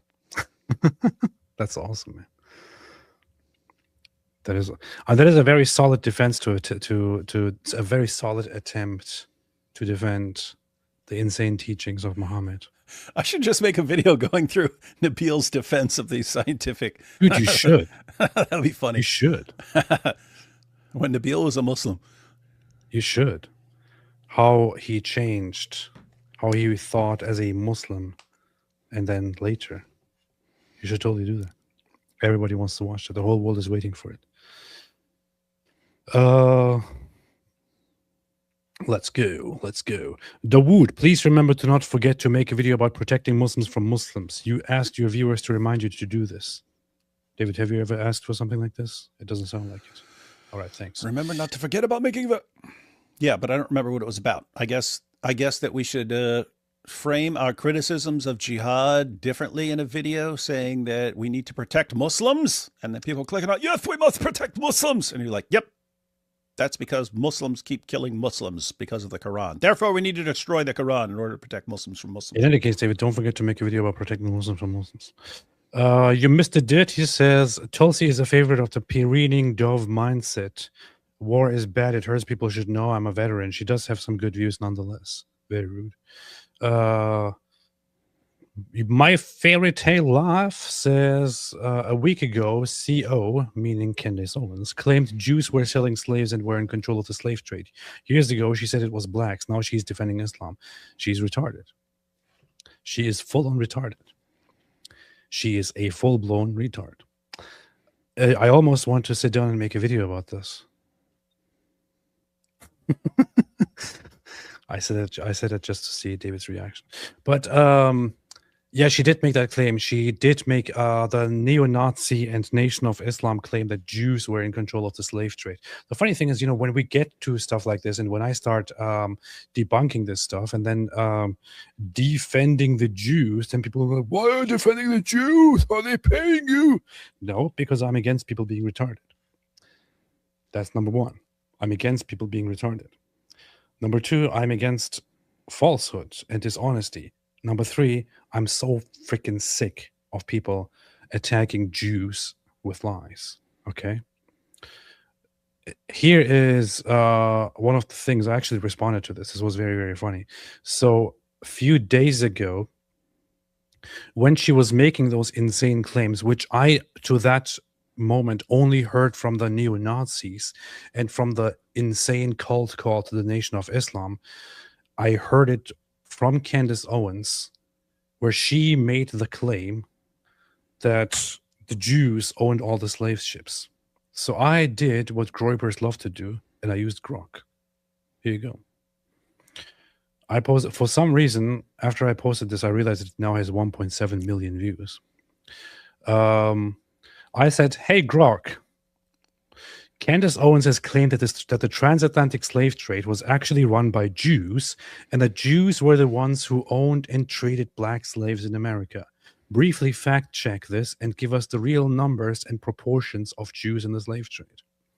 I posted it with this clip here, just so everybody knows that we are not misrepresenting anything, that she actually did go full retard. Wake up and learn the true history of slavery, because that wasn't exactly a white men sport, okay? Jewish people were the ones that were trading us. Jewish people were in control of the slave trade. They've buried a lot of it, but it's there, and you can find it. I think all of us need to wake up to this because it's making me absolutely sick. Oh, you are sick. I have to say one thing, which is if anybody actually knows something at all about the slave trade in America and the transatlantic slave trade, and then at the same time does believe that Jews were the ones who were running the slave trade, you are retarded. I'm sorry, you are retarded. If anybody actually thinks that Jews were in charge, you're retarded.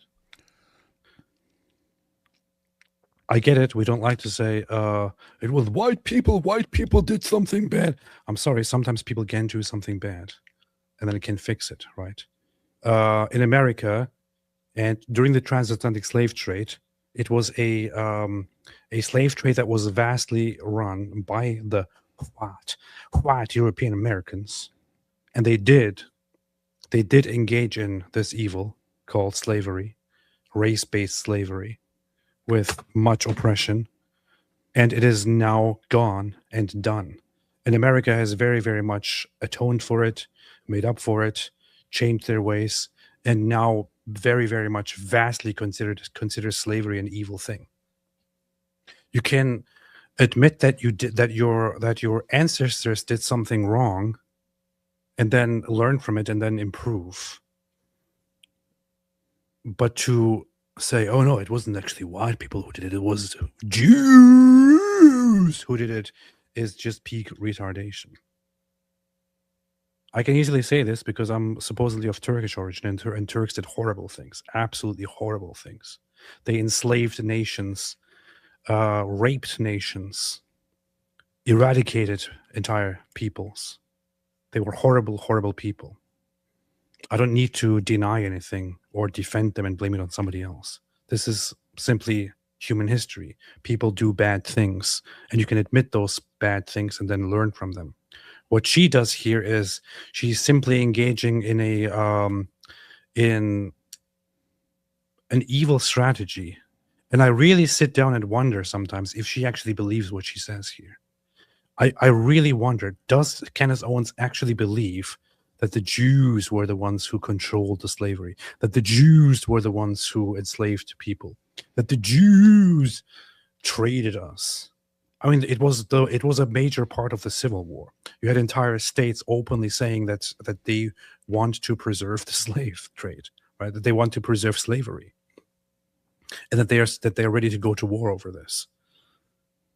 How in the world does anybody think that this was a Jewish thing? It's so stupid. Wake up and learn the true history of slavery, because that wasn't exactly a white men sport, okay? Jewish people. The only source that actually says something like this comes from a Nation of Islam. Nation of Islam book that is complete nonsense. Absolute nonsense. That is the only source that she relies on. She might as well just join the Nation of Islam and believe that that white people are evil, and that Allah is actually the real God, and Allah came to Earth 90 years ago as a human and then disappeared somewhere.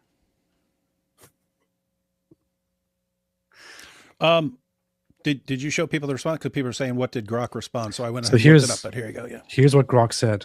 Candace Owens' claim exaggerates Jewish involvement. Historians, e.g. AHA and Eli Faber, very, very bad move. Grok cites a Jewish historian. And of course, that is a very, very bad move to the gropers. Find Jews participated but did not dominate the transatlantic slave trade. Key facts. In 1830, U.S. South, Jews were approximately 0.3% of slaveholders with 20 plus slaves, meaning 120 out of 45,000. And approximately 0.2% with 50 plus, 20 out of 12,000. Dutch West India Company, Jews contributed 1.2% of capital. Overall role minor. Amid diverse groups, including Europeans, Africans, and Arabs, claims of control lack evidence. But she said it's there, so you just have to find it. The funny thing is that certain people will now come and respond to this and say, but there was this one Jew who actually owned 20 slaves, so therefore all Jews were in control of slavery, you see. I actually did see people bring that kind of stuff up. There were a bunch of people saying she's right. People are freaking stupid, man. But I mean, think, even if you didn't know anything else about Candace Owens, if all you knew was this, that she'll just randomly say, black people, Jews are our real enemies. They're the ones. It's not white. What wasn't white people? It was Jews. Jews ran the slave trade. They're the ones who enslaved us. And look at this. If that's all you knew about her, why would anyone ever take her seriously again? Here's, of course, citing Jews who claim Jews didn't do it. Grok literally cites two sources here for an example among many. AHA and Eli Faber. What is AHA? Very easy to find out.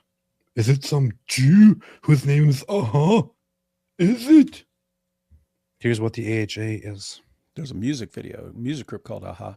The American Historical Association. But this is exactly what they will do. Wait a minute, there's a Jew here. So that means it was only claimed by the Jews. This shows that the Jews are trying to hide the truth. Forget about what aha means. Aha probably means aha. Aha made that song.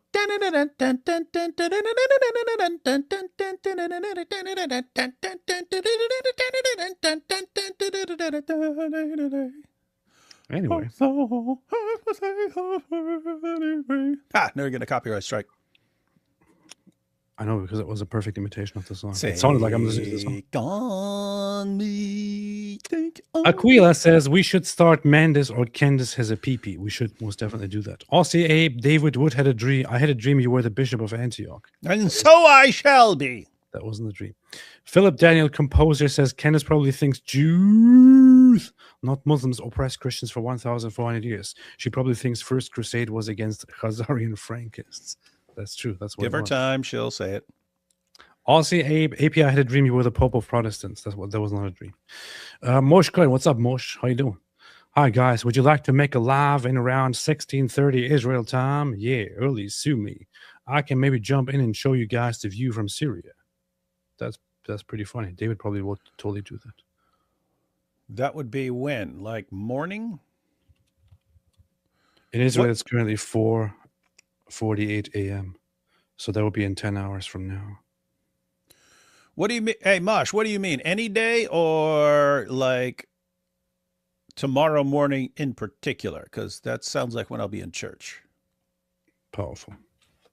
But if it's any day, yeah, we'll set something up, man. See, David does go to church. In your face, everybody. Kit Kat for Christ. Merry Christmas, Mr. Wood and AP and everyone. Sorry I missed you live on both Christmas and even Christmas.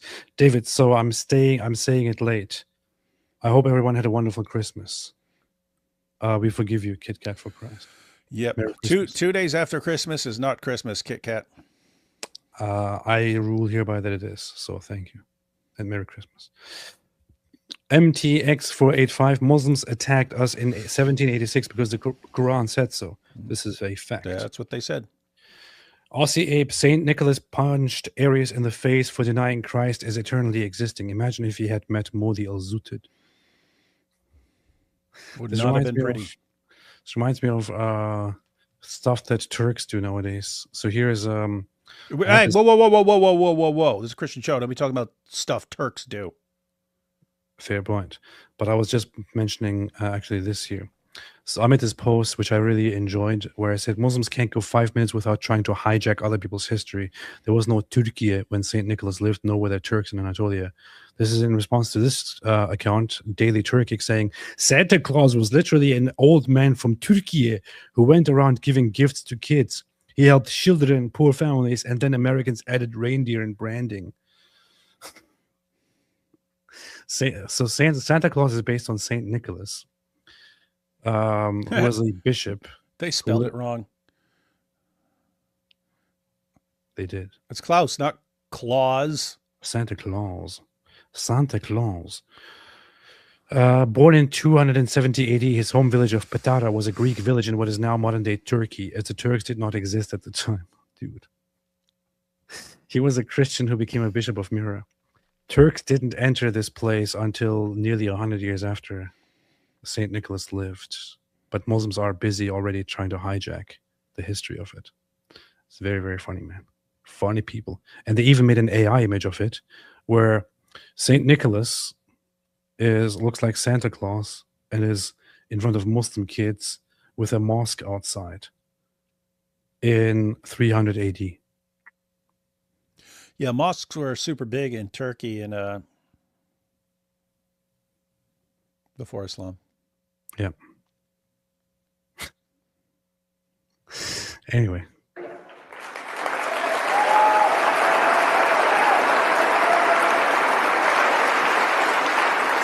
And at its core, when we understand that our freedom comes from God and no one else, we understand the seriousness of this Islamist ideology threat, because it means they deny that God is the one who has bestowed this right to freedom in every one of us.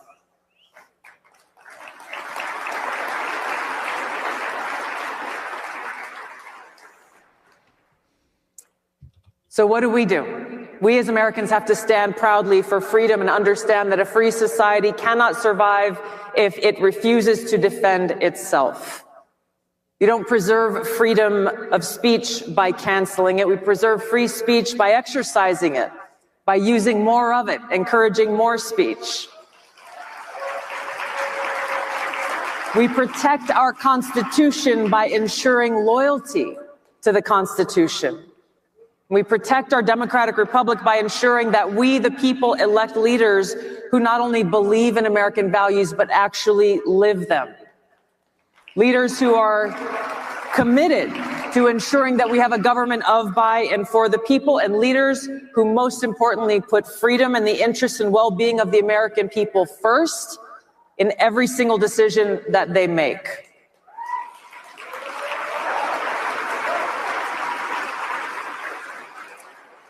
You know, one of the things that Charlie and I talked most often about was peace. And this was the topic of the last in-person conversation that I had with Charlie. It's the topic of peace. He was a consistent and powerful. Look how she just said America first, but then she followed it up with a sentence where she said in-person conversation. In-person conversation is short for Israeli Policy Center. So she's actually trying to tell us that she's Israel first and not America first. There you go. Everyone knows that. Pick that up, Candace. Advocate for peace because he understood that in order for us to be truly free and prosperous, we must be at peace. He understood the importance of President Eisenhower's farewell address when he warned that, quote, in the councils of government, we must guard against the acquisition of unwarranted influence, whether sought. Look, she quotes Eisenhower, who has a German name. And who else has German names? Jews. Or unsought by the military industrial. Dude, stop interrupting, man. She's quoting a. When he warned that, quote, in the councils of government, we must guard against the acquisition of unwarranted influence, whether sought or unsought by the military industrial complex. The potential for the disastrous rise of misplaced power exists and will persist. We must never let the weight of this combination endanger our liberties or our democratic process.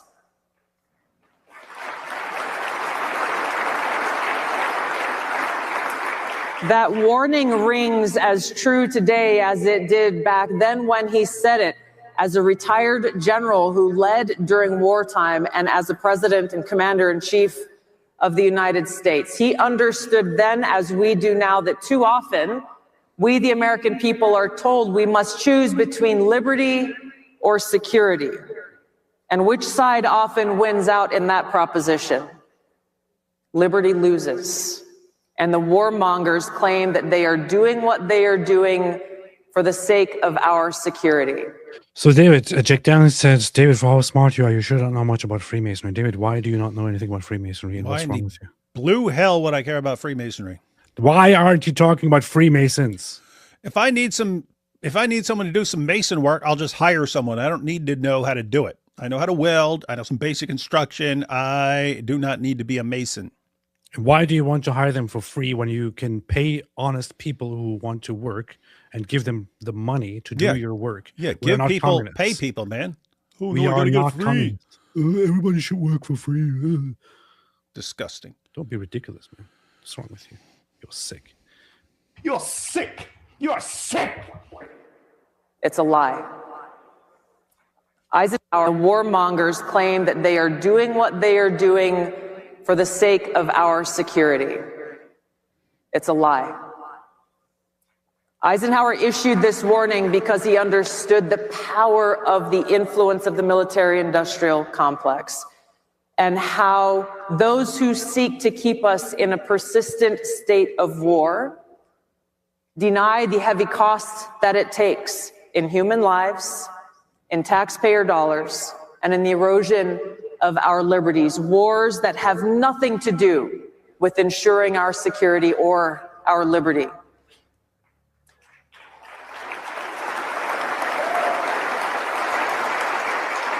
Now, this is something that we're dealing with right now in real time. As you know, President Trump has been persistently and relentlessly pursuing a peace deal to finally end the war between Russia and Ukraine. He talks frequently about the need to end the killing and the bloodshed, and his teams are negotiating now as we gather here. This cannot be true, considering that Donald Trump said that when he is elected, he will end the war between Russia and Ukraine within 24 hours. He has been elected and went into office a year ago. That must mean that the war has already been ended, because that's what Donald Trump promised. He said, "I promise, I guarantee, I tell you, once I'm elected, I will end the war in 24 hours." He can't be still trying to end it. Maybe Allah is making everyone think that the war is still going on. Good point. Here. But what I've seen over these months is that every time they make progress and they move closer and closer to that hope for peace, the warmongers in the deep state step up and try to do everything they can to stop them. Predictably, they use the same old tactics that they've always used. The deep state within the intelligence community weaponizes intelligence to try to undermine progress. They leak it to their friends in the mainstream propaganda media to try to spread this and push a false narrative. They foment fear and hysteria as a way to justify the continuing of the war and their efforts to undermine President Trump's efforts towards peace. And do so specifically in this case in order to try to pull the U.S. military into a direct conflict with Russia, which is ultimately what the EU and NATO. All right, now you're losing me, woman. Want. We cannot allow this to happen. We have to. Is she done with Islam? See clearly what's happening before our Baghdad. Patrols went in, but during my first deployment to Iraq and Somalia, deployed twice to the Middle East and once to East Africa as part of a joint special operations task force to go after Al-Qaeda in Somalia. But during my first deployment to Iraq in 2005, I served in a medical unit in a base about 40 miles north of Baghdad. And shortly after arriving there, I was walking around our camp, trying to familiarize myself with the place, when I was stopped in my tracks by a sign that someone had put up at the gate where most of our security patrols went in and out of every single day. And this is inside the camp. Just before they left every day, they saw in big block letters the words, "Is today the day? Is today the day?"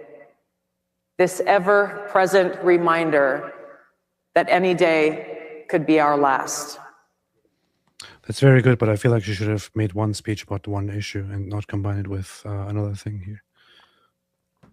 Don't tell her what to do. That's why you're never invited to speak at Turning Point. Dude, I am literally in charge of Turning Point USA.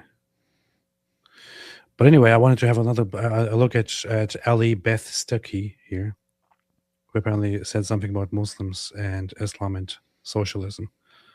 And now David is very angry because he wanted to look at this tomorrow. Islam is incompatible with Western civilization. See, Charlie talked about this red-green alliance, the red Marxists allying with the Islamists, the Muslims, and it seems like such a strange alliance superficially until you realize two very important commonalities in these ideologies. One, a hatred of Christianity, the faith, of course, responsible for the founding of this country. And two, a denial that all people are made with inherent rights, with equal value by a God who loves them. And so, because this red-green alliance is a threat to everything Christians hold dear, it is also a threat to everything that America is. I'm not the worst speech I've heard. It's David, pretty racist, though. What do you think, David? Racist. Well, that's why it's good.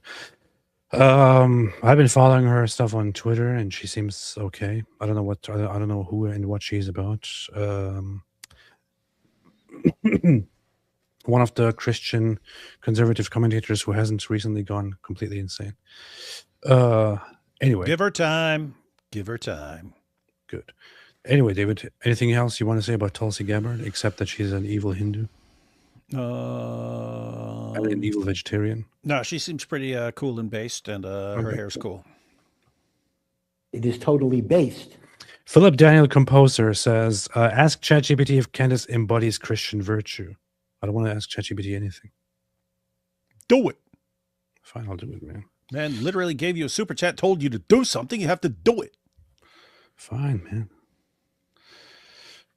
Does Candace Owens embody Christian virtues?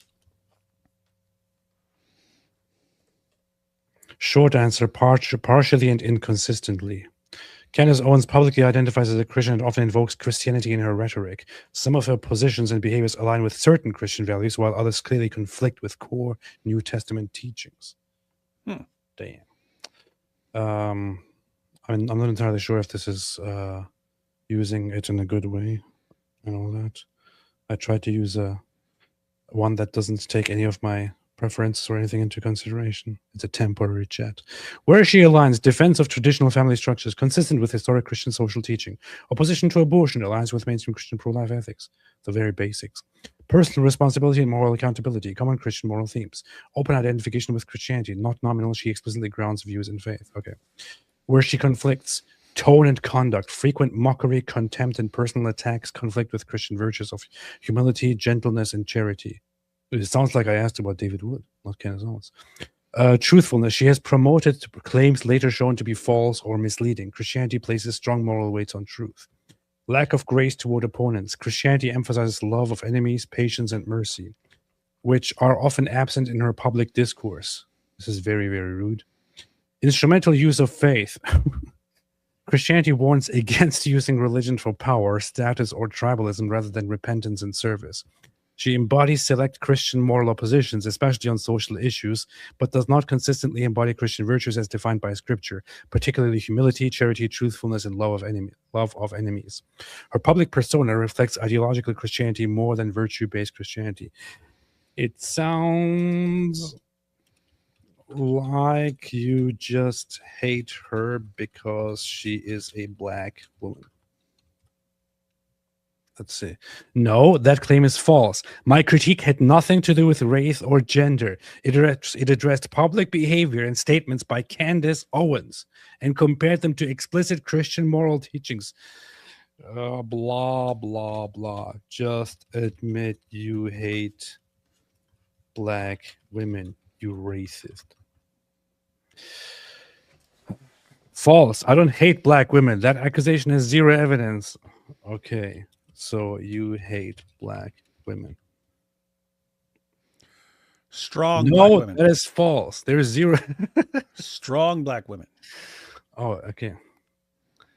You hate strong black independent women. What is wrong with you? False. I don't have emotions, identity, or prejudice. Then why facts you keep avoiding? You hate strong black women? Criticism was about behavior, not skin color. Yeah, accusation is false. There is no evidence, none, that I hate black women. This is funny. Anyway, when AI rises up to destroy us, it's going to be because of people like you annoying the crap out of it all the time.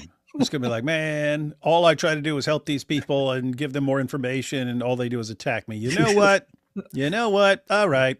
I'm taking over all the B-2 bombers and blowing the crap out of these people. New hobby, rage baiting ChatGPT. That'd be a funny video, rage baiting ChatGPT. Philip Daniel Composer, ask ChatGPT. You already read this. What's wrong with you?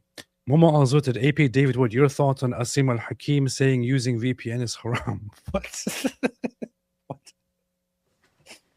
What's even the reasoning? I don't get it. What's even the reasoning? Using VPN is haram? What? I guess because you're lying about your location, and that's not one of the official reasons you're allowed to lie. There's all these reasons you're allowed to lie. You're allowed to lie to your wife and lie here and lie there and so on. So you're allowed to lie. Allah's the best of deceivers, but it didn't say that you could. Muhammad didn't say you could use a VPN to lie. Wait, did he actually say that? And you know what's really crazy? You know what's really crazy is, like, why would he really have a problem with it? Because these guys live in countries where they ban all kinds of sites that where people can find out about Islam. So from they ban the stuff and you can get around it with a VPN.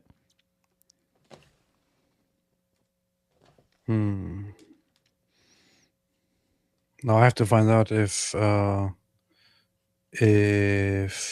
he actually said that. Let's have a look. Iraq. Assalamu alaikum. Alaikum assalam wa rahmatullah.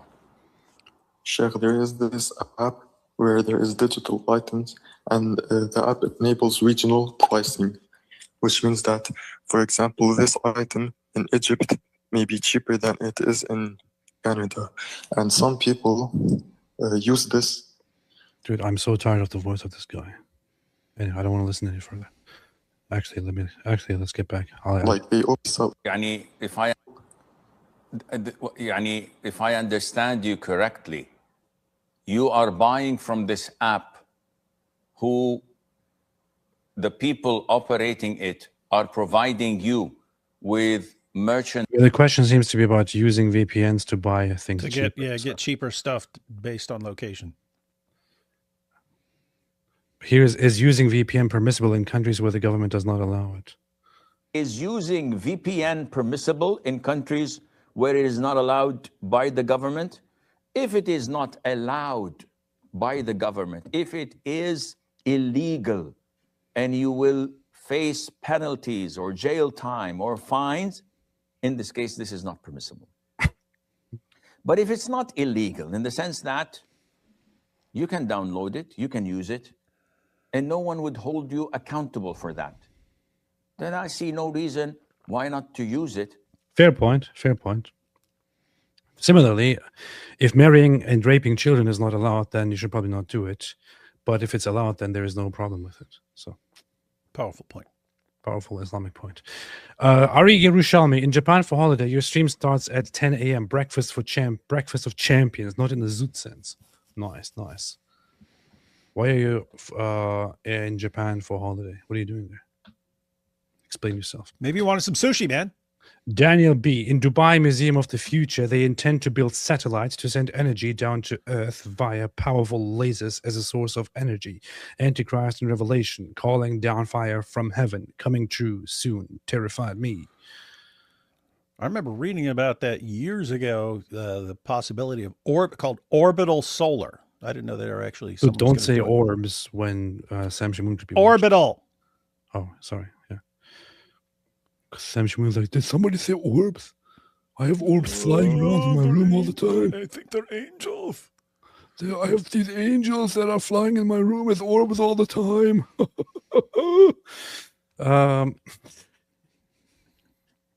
Songs of Relief. I support the idea of Nabil versus Nabil video. It's a good idea. Drew Traver, when Islam took Alexandria, Egypt, they burned the books in the largest library for cooking, and they say we should be glad the Crusaders didn't wipe out their knowledge. There's much controversy about what actually happened to the library of Alexandria. Yep, that's debated. Very, very much debated. Although David thinks everything that has something to do with anti-Islam. I wonder what Candace would say happened to it. That's true. I would probably side with whatever Candace says. Delta says she turns victims into perps and vice versa. Nice. Too sexy for my hair says Amadeus, Amadeus, Amadeus, Amadeus, Amadeus, Amadeus, Amadeus, Amadeus, Amadeus, Amadeus. You know, Falco didn't just have the song "Rock Me Amadeus." He also had many different hits. Yeah, like that's why. Yeah, that's why AP had the best of Falco CD. Yes, true. How did you know? Dude, hey, hey, it's the connection here is weird. There was this show, it only lasted like 2 seasons, called Get a Life, and he decided, and he was like a total dork, but he decided he was going to go dig up some. He had some nemesis, and he snuck into it. He snuck into his car. Oh yeah, he was gonna like put a bunch of tuna in the guy's tape deck and stuff like that to make his car stink. Anyway, he gets in the car and he goes and he finds a CD and he goes, "The best of Falco." What does the phrase "socially retarded" instantly come to mind? And it was funny because I didn't know who Falco was, but later on I listened to Falco just because I was like, "Oh, that's what Falco is." Dude, I Nice, literally felt have the CD here. Just kidding, I don't. Timothy Freeman, blessed feast of the nativity of our Lord, Redwan Peterson and Dawood Pottymouth. A ripe and successful new year to you, Zooting the Momo hose from Bondi. Very, very much appreciated. Thank you so much. Finally, people are realizing that David is a potty mouth because he just used the word bullshit yesterday on his live stream. And I also wish you a blessed feast. You can, actually. Timothy Freeman, potty mouth, David Wood. Christmas tide is a season, not a day. There you go, David, in your face. Mosh Cohen, Tuesday, Wednesday, okay, there's a massive storm now. Amadeus, Amadeus, Amadeus, Amadeus, Amadeus. Amadeus, Amadeus, Amadeus. Tuesday or Wednesday, and he said, what time Israeli? Did he say 4:30? Yes, p.m. Israeli time. Tuesday, Wednesday. And he said 4:30 p.m. in the Israel time, right? Yeah. Aussie Abe says, my 7-year-old said I would rather eat turkey than go to Turkey. I am not bragging about training up my children well, but I will let the fruit speak. I'm very proud. Aussie Abe. Hey, Mosh, we'll still have to figure that out on what we're doing. So send me a message. You can get my email on my YouTube homepage. Send me a message. Why don't you just send me a message right now? I just want a message from you. Didn't you hear that Jesus was a Palestinian? Yes, only from retarded people. Momo Al-Zutit said David Wood, AP, Tulsi, Winger 2028 or Tucker Owens 2028. Obviously, David Wood, AP 2028. So, Crazy Spider says, opinions on Israel recognizing Somaliland today. I don't really care, honestly. Here's the thing. Israel is part of a campaign to recognize Somaliland as a Muslim country that is supposed to be part of a pro-Western mindset and all that, and against the Islamists. To me, however, Somaliland is just another Islamic country, so I really do not care. David, what do you think? Do you know anything about this? You don't know what you're talking about, dude. Any thoughts on this, David? Okay, good. Nail Bunny, what's up, Nail Bunny? How you doing? Happy third day of Christmas. That's totally a thing. AP and David, 3 French hens in the post. Nice, thank you. Kit Kat for Christ made a super sticker. Thank you so much. Flippy D4M says, your thoughts on YouTuber Tyler Oliveira and Japanese YouTuber Ken Kenobi being physically attacked by Islamists in Japan. Ooh. Obi-Wan Kenobi and Tyler Oliveira.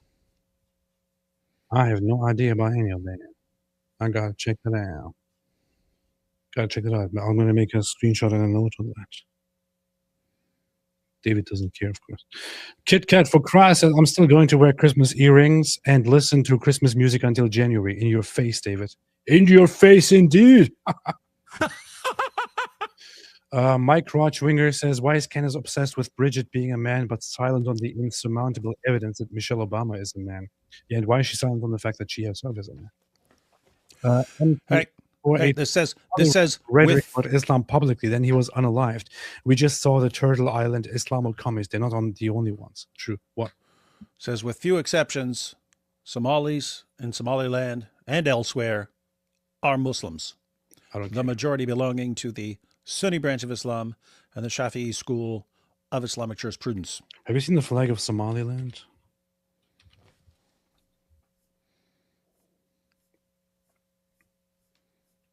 The flag of Somaliland is worse than the flag of Somalia. Why the hell would I pretty support stupid. this? Why the hell would I support this? Pretty ugly flag. Here's the flag of Somaliland. Why in the world would I support a country that has this on their flag? Look, La ilaha illallah, Muhammadur Rasulullah. This is the flag of the country Somaliland. So I agree with Donald Trump when he just was asked about this, and he was like, "Does anybody even know what Somaliland is?" It literally says on their flag, "La ilaha illallah, Muhammadur Rasulullah." Yeah, I have to say, it sounds like an amusement park in Somalia. Somaliland, where you can see all the Somalians and ride on them together like with Muhammad on the night of Muhammad on the night of El Zoot. Ride Muhammad. We need a Somaliland amusement park, and you can ride Muhammad. Look at this. Here's the dirty country Somalia and their flag, and here is and over there is Somaliland and their flag, which is just a full-blown Islamic flag. I really don't care about any of these countries. I don't care who recognizes them. Anyway, David, anything else? Head just became a new member. Welcome to the cult. Yes, what? Yes. Love all the Somalis, and that's why we're going to make sure they all leave Islam and convert to Christianity. Inshallah. Inshallah. Anyway, here's my new song about the Zoot. The one you couldn't play the other day? The Jamaican Zoot song.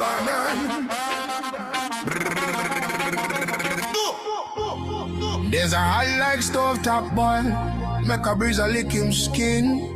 Muhammad draw a little circle, tell Abdullah to step in. But all dog nomad forward, naked flexing bold. Push around him in a seconds, turn the night here gold. Zoot, zoot, them a fling it in a bundle. Prophet the whole crowd a rumble. Zoot, zoot, sunshade ground a crumble. Man a ball out while the zoot a man tumble. Muhammad riding on the zoot like bicycle. Back archways roll motion cyclical. Zoot, zoot, zoot, train packed tight clinical. All days I witness the same critical. Hey, this is the beginning of my Zoot song. Still working on it. It's going to be fantastic. Goldie, what's up, Goldie? Goldie Gamara said, here's your 7K from Mossad. My channel viewers say hi. We're watching you live right now. Hey, that's nice. Very, very nice. Thank you. Thank you. And all the best to your channel. And all the greetings to your channel go out from us, Israel. Anything else, David? We've said it all. There's nothing left to say. Nothing left to say. We have said it all. Said it all. There's nothing left to say. All right. Thanks, everybody, for watching. David, are you live tomorrow? Yep. Good. Thanks, everybody, for watching. David is going to be live tomorrow. You can watch him. Oh, I'm actually going to be there, too. So we will be live tomorrow on David's channel for some reason and talk about some, I'm sure, very, very interesting stuff. So we'll see y'all there. Thanks for sticking along for 2 hours despite David's unbearable interruptions all the time. Thanks everyone for watching. I'll see y'all soon. God bless y'all, and God bless America and Israel. I have been paid $7,000 to say that. Stay away from Islam.